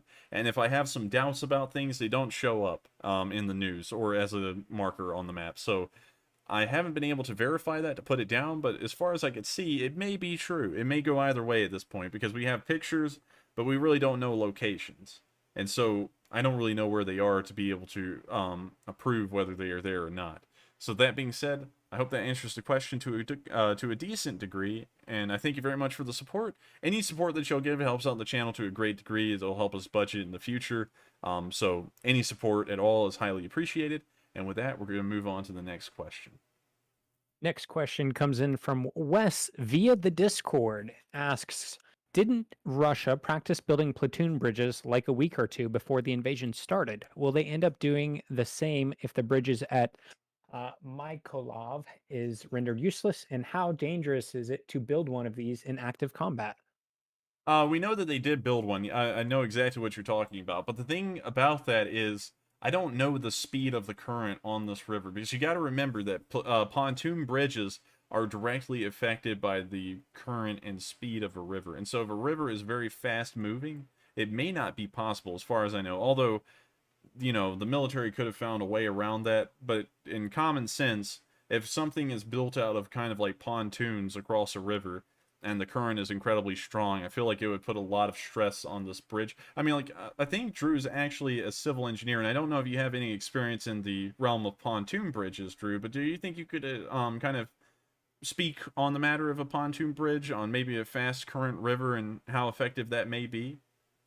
So similar boat to you, where I am about 2 semesters away from graduating in the field of civil engineering. However, as growing up in Florida and goofing around in the water, I do know that, of course, the faster the water's flowing, it's going to tend to carry more stuff downstream with it.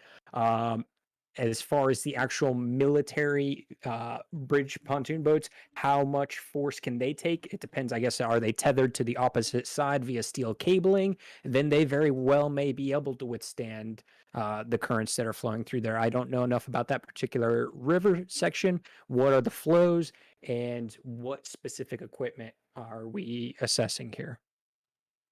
All right, so I'm pulling up an answer right now to try and figure out if we can see if they do have a limitation of a sort, because I feel like they would. I'll pull up the worldwide equipment guide from TRADOC and see if I can find an answer. Got you. I'm gonna keep looking for an answer here real quick as well, because a pontoon bridge would get around the limitations of a bridge being destroyed, but the question is, would it be feasible there? And so while Drew looks for that, I'm actually going to use the time more effectively, and I'm going to pull up how fast the current is on this Pivendini Ba River. I don't really know how that's pronounced, but we'll see. Pivendini River current. Maybe it's a slow river. Who knows? That's the Ruhr. We're not looking for the Ruhr. We're looking for the Ba. Oh, yes, I misspelled that. Apparently, put that there. Let's see here. This looks like it may be it. Let's see.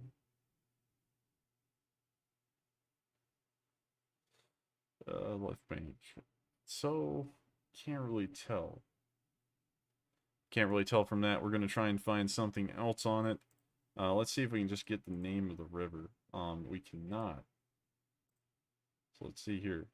Let me see if I can get I'm gonna try and get this information, because I believe this is a great question. This is probably one of the best questions I've seen in a bit in terms of its originality. So I do want to track this answer down.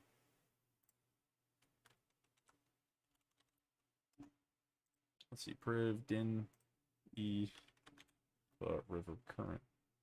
Southern Bug, is that what it's called? Apparently it's called the Southern Bug. Let's see, do we have any information here about the current? Huh.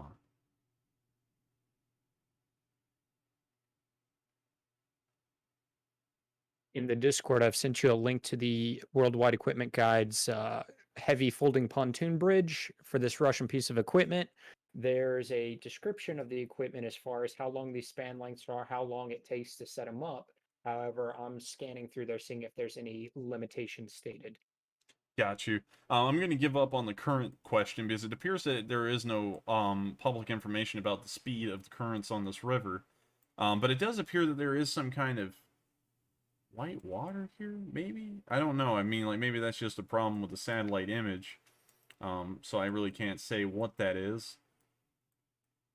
No, those are clouds. Apparently those must be clouds of some kind, perhaps. It looks like it may actually be a slow-flowing river. So that may actually be a possibility for the Russians to build a pontoon bridge over the river, even if they couldn't secure the bridge and the Ukrainians destroyed it. So we'll try and get some more information on that. I'm sure me and Drew will probably like clonk our heads together after the stream and just transfer the information via Wi-Fi, figure this thing out, and I'll try and shoot back an answer about that and see if that is a possibility. So that being said, we're going to move on to the next question. I'm sorry I couldn't answer that one too well, but we're going to try and get some information and see if that is a possibility down there. And so with that, we're moving on to the next question. Next question comes in via Super Chat from Jared Draper. Will you please look up the song Bayraktar Drone Song on YouTube? Maybe not at this moment, but I think it shows some of the Eastern European way of handling stress with humor in a cool way. I think I'll pull that up after the stream. I just want to be careful with that though, because as you know, if the channel gets copyrighted, then I won't be able to upload my daily streams because I'll be stricken from uploading for an entire week. And a lot of things can happen in a week, and I want to make sure to stay on top of that stuff while it's occurring. So I will make sure to check it out after the stream, and if you would like to join the Discord, I'll try and give some input on that if and when I can. And so I thank you very much for the support. And before we move on, how many super chats do we have lined up at the moment? 10. All right. So that being said, if anyone's thinking about donating, I'd like to put a stop to that if y'all would like to, because the stream will be wrapping up soon. We'll just be finishing out some of the questions.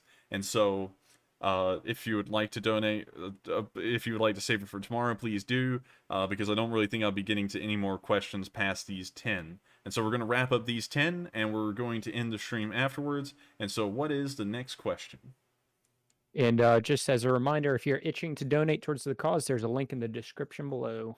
Next question comes in from RJ Hillian via Super Chat. Been on the road all day. TLDR, which I believe stands for too long didn't read for today's events. So I guess a brief summary. Can you recap that one more time? I don't really think I caught it. Sure. So basically, this individual is asking, could you give a short little 20-second summary of today's events? I got you. So no progress has been made up near Kyiv. There's been some miscellaneous events that have occurred, but with no actual location. It appears that the city of Kharkiv is still being shelled to a greater degree than it has normally, but there's no actual evidence to show that otherwise. And the southern fronts, there's been very little progress. It appears the defenders of Mariupol are still holding well, and it appears that in the area of Mykolaiv, not much has changed, but the defenders of Mykolaiv have gotten some kind of armored truck, and they're now starting to armor car, and they're now starting to use it against the Russians. And so that's generally kind of like a recap of the major events that have happened today. And so that being said, I hope that answers the question. I hope it was a very short answer. And with that, we're going to move on to the next question. Okay, and real briefly, I would like to acknowledge and say thank you to the folks out in the chat who are letting me know that I was a little bit too close to the microphone. I appreciate it. Next question comes in from John E. McCormick via Super Chat. Comparison differences to Operation Barbarossa and or the Battle of the Bulge. Is Kyiv close to Bastogne? I think we've seen this question before. I think we've actually had a carbon copy of that question. I would actually equate this more towards the Winter War if I had to compare it to anything directly. It's almost a carbon copy of the Winter War. And the Battle of the Bulge isn't really an adept description of Kyiv at the moment, because Bastogne was entirely encircled, and then a force from outside of the city had to break through and, save the defenders of Bastogne. And we're not seeing a situation like that at the moment, although it could easily develop into something like that. And as far as Operation Barbarossa goes, maybe I could see some similarities in that logistically, but I believe more so in the strategic side of things and the actual developments in the ground, it looks a lot like the Winter War, more so than Operation Barbarossa. And so that being said, I hope that answers the question. I thank you very much for the support. And with that, we're going to move on to the next question. Next question or next comment comes in from Mark Bohinichuk, once again, chipping in via Super Chat to the Coffee Fund. Well, thank you very much. We always enjoy a cup of coffee. So thank you.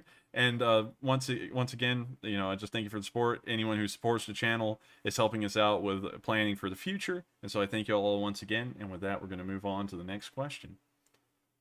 Next question coming in via Super Chat. The first unknown video, the drone strike, was claimed to have been west of Kiev and around Andrivka, was supposedly a Russian command post being set up. Interesting. I'd have to try and figure out the location of that town afterwards. But I do thank you very much for giving us a location. And since it was west of Kyiv, we're going to move that little marker because I'll generally believe that to be true, of course. We're going to move that out here into this general area, and then we'll figure out where it goes later on. So I thank you very much for answering that, and thank you for the support. And with that, we're going to move on to the next question. Yep. And for that last one, we did receive a latitude and longitude that you can look at later. Got you, and I'll try and put it right on that mark. So thank you once again, man. And with that, we're going to move on to the next question. Next question coming in via Super Chat. In bold capital letters, Russian battle doctrine. First, send your second string forces in masses, soften the defenses, probe, and then move in your elite forces to do the dirty work. Initial losses be damned. What are your thoughts? I don't really think that's necessarily the Russian strategy because even in kind of like even in World War II, their strategy was to send up the most experienced units first. In Afghanistan, we saw that during the capture of almost the entirety of the country that counted, they sent in the Spetsnaz and special airborne units first. And so I don't really think that's an actual reflective of like Russian battle strategy. I think that's just kind of like a cliche that they've gotten through the years of like the not one step back order, and the man with the rifle shoots, the one without the rifle picks up the rifle when the other one cannot fire and shoots, that sort of stuff. I think that all comes from that, but I don't really think that's in actual practice because it's inefficient, and most governments try and cut down on the amount of cost in a war. They're trying to do it as cheap as possible. That's why the weapons are cheap. That's why everything in the military is cheap for the most part, even in America, although we have a very nice budget for our military. So that being said, I don't think that's the exact strategy. I think it's more towards a normal military strategy of quality in first, and then you send in quantity when quantity starts to falter. So that being said, I hope that answers the question. Thank you very much for the support. And with that, we're going to move on to the next question. So next up, I'm going to acknowledge 3 super chats that did not have questions attached to them. Thank you, John Smith, for the $9.99. Thank you, Tin Brew, for the $1.99, and thank you, Kamadazi, for the $4.99. Much appreciated. And thank you very much for the support as well. And with that, we're going to move on. How many super chats do we have left? 7 left. Oh, yikes. Wow. Okay. Let's try and knock those out. So next question. Next question. That Frost Wolf, do you think Putin will command more of his military to invade Ukraine? I have a feeling he is only putting army soldiers and old vehicles in first. He's actually been putting in some of his best. You can reference the last week's map for evidence of that, as well as the first week map, because we've seen a lot of Russia's higher-end stuff, T-90s and T-80 BVMs, being captured or destroyed. I don't think he'll be dedicating any more troops to the situation now, because adding troops into a campaign takes a lot of planning, and as we know, their logistics are already stretched. So adding anything to the invasion would only be exacerbating the terrible logistics problems they are currently facing. And so with that, I hope that answers the question. I thank you very much for the support, and with that, we're going to move on to the next one. Next question coming in via super chat from Daryl Mulder. Do you think Putin will widen this war to NATO countries? I'm not really sure. I'm kind of on the fence about that because while we're kind of standing off with him right now near Belarus, the standoff isn't large, and it doesn't really look like, at least in an official stance, the West is taking it incredibly seriously. So that may suggest that they have some information to show that it isn't really a serious concern. So that being said, I'm not really sure. I'm kind of leaning more towards no, but we never know these days. Putin is acting very unpredictable. So I hope that answers the question. Thank you very much for the support, and we're going to move on to the next one. Next super chat coming in from James Lynn. Bridge ops under fire are difficult. You need masking and suppress fires and control of both sides of the river, ideally. Yeah, that's one thing I was thinking about as well, is that it would be kind of hard. You would have to try and figure out some way to push the Ukrainians back far enough that they actually couldn't fire artillery, I guess, while they're building the pontoon bridge. Although in an emergency, I'm sure they would continue constructing the pontoon bridge even while under fire. But nonetheless, I do think that it would be pretty difficult for the Russians to construct a pontoon bridge across this river here, the River. We'll just call it that, the Bug River. So that being said, yeah, I think you got a good point there. So thank you very much for the support, and thank you very much for the good question and statement in a way. And with that, we're going to move on to the next one. Next question coming in from Rainier. Odessa is in okay arms. Romania is sending Ukrainian arms. Is sending Ukraine arms. Look at Odessa and the southwest of there. They are both together. That's very true, and Romania has been a good ally of the Ukrainians. They've been supplying, well, not really supplying, they've been refueling and rearming Ukrainian aircraft that happen to land inside of Romania and then sending them back. So they've been very good allies of the Ukrainians, and I do believe that Odessa may get some support from Romania, but there is a bit of political trickery there because Romania is a part of NATO. And so if Romania gets involved, all of NATO would be getting involved. So that being said, I do see what you're saying there, and hopefully Odessa will stay safe. And so I thank you very much for the support and the question. And with that, we're going to move on to the next question. Next question comes in from Reflection and asks, how long do you think the Western gun emoji will last? The emoji?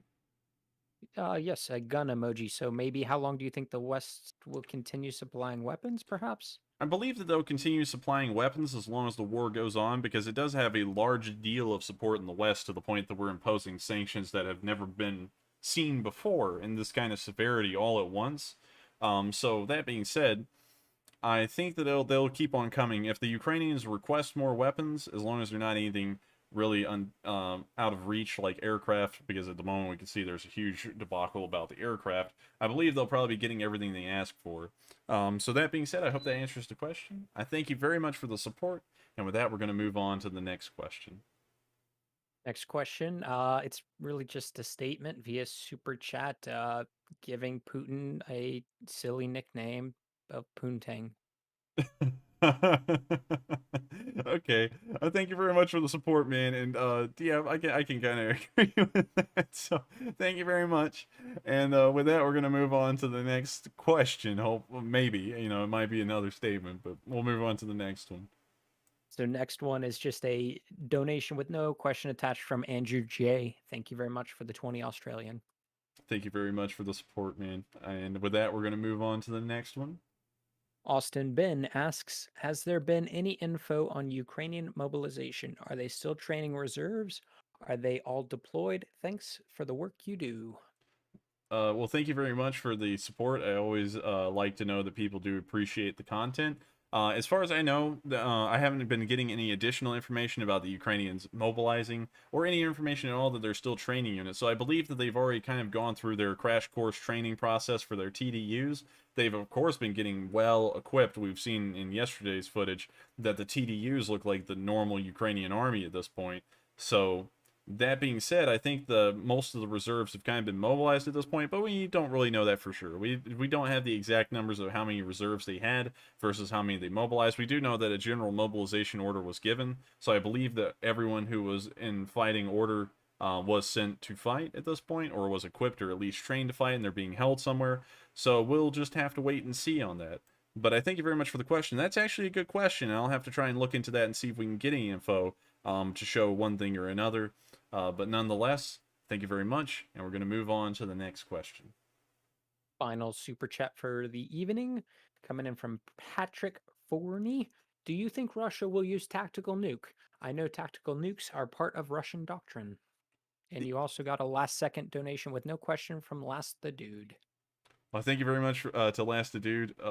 And so, answering the question here, I'm not really sure. Tactical nukes are a large escalation in the conflict, and also it's a huge escalation as far as international concerns go, that the Russians would use nukes. So we don't really know. The Russians may be viewing this as we must win at all costs, and so we must start using desperate measures to try and win, or they may start looking at this from a more controlled perspective and probably start saying we need to try and control what we're doing because the sanctions and the war is really whipping us, and so we really don't want anything additional to happen to us that would be not really to our advantage.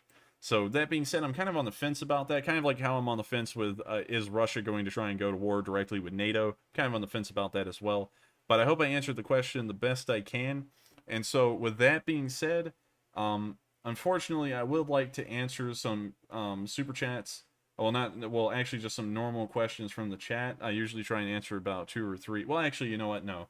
I may be tired, but I'm not going to make it where you have to have a paywall to have a question answered. So we're going to answer 3 questions from the chat, and we're going to see what we got. So what do we got, Drew? So next up comes up from BPM. Should the world treat Russia like Rome treated Carthage after the Third Punic War?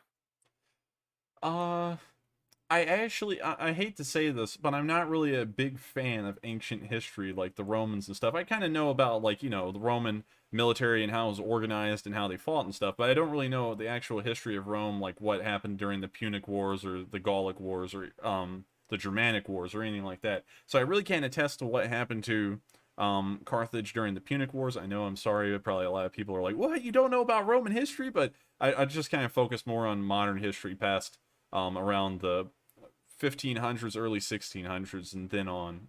That's more of like my focus in history, as I'm majoring in history, is everything beyond 1600. So I really don't know much about the Carthaginian situation to kind of like talk about it, but that being said, if it's anything similar to what's happening with Russia, which is pretty much no trade or any sort of economic activity being conducted with them, then yes, I could see that being a possibility and being sustained indefinitely as far as things are going right now. And so I hope that answers the question. It was a good question, by the way. I just wish I could answer it a little bit better. If you had put that in a perspective that was in a historical context beyond the 1600s, I could have answered that for sure. But anyways, that being said, thank you for the question, and we're going to move on to the next one. Next question was collected by one of the moderators, sharing that some of the users in the chat say that that river you were searching down has a current speed of around 1.5 meters per second. I feel like that's kind of fast. I don't really know what Sounds the... kind of fast. Yeah, it kind of sounds fast. It's like, what, like 6 feet a second? Well, it's about 3.3 miles per hour. Oh, I was way off. So... well, anyways, I mean, like, that's kind of slow, I guess. I mean, I don't really know about the speed of currents. How fast is the Mississippi River? That's, probably about 1.2 miles per hour. Okay, so...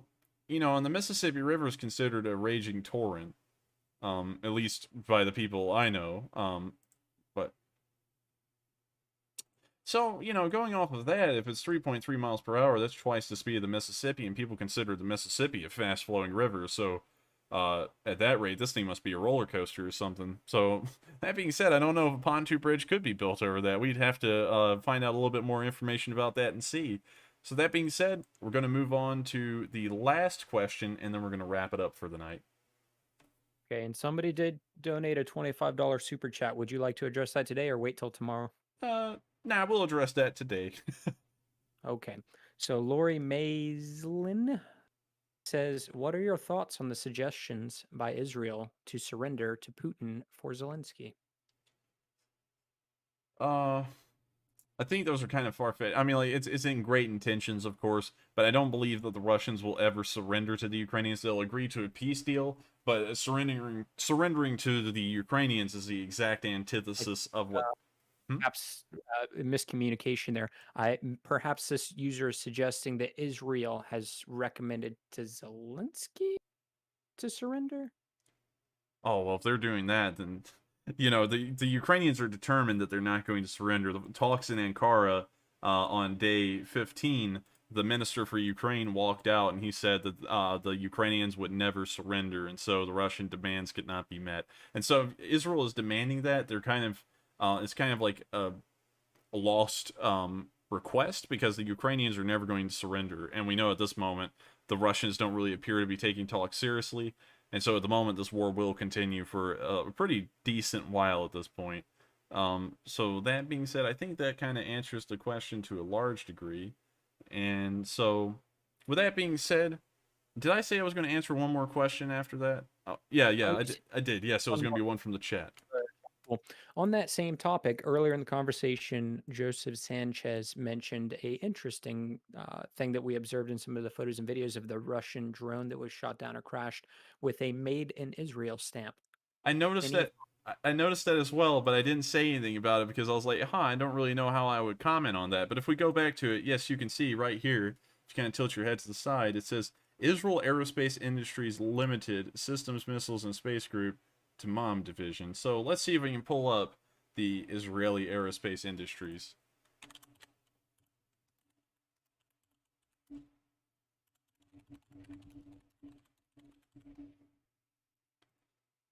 Let's see here. Who do they sell to? Let's see if we can have a list of all the people who buy from them.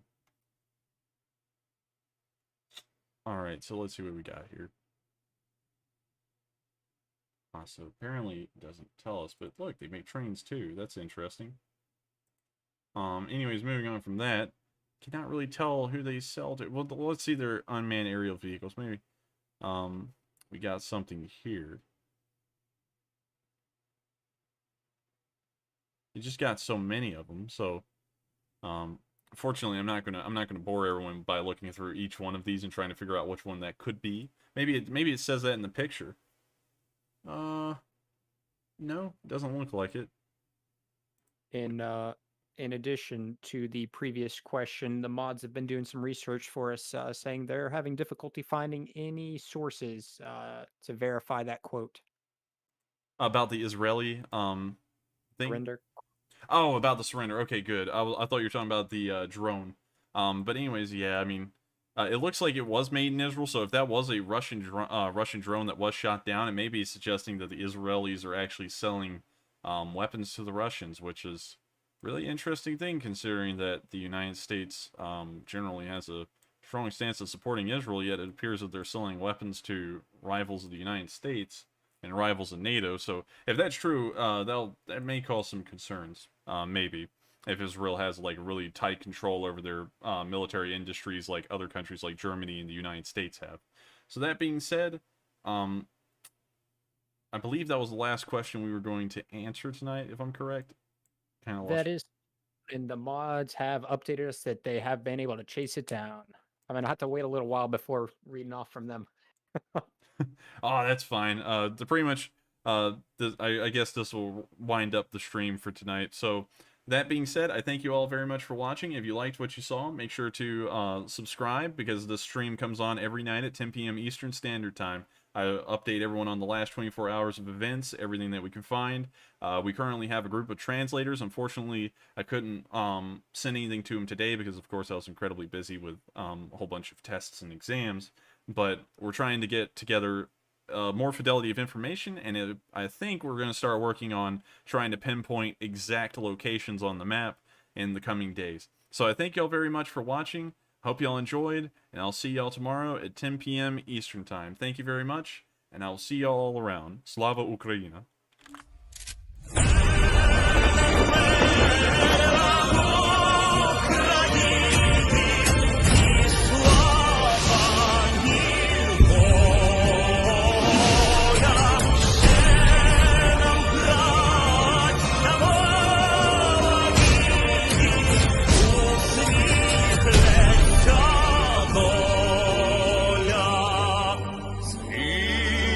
Not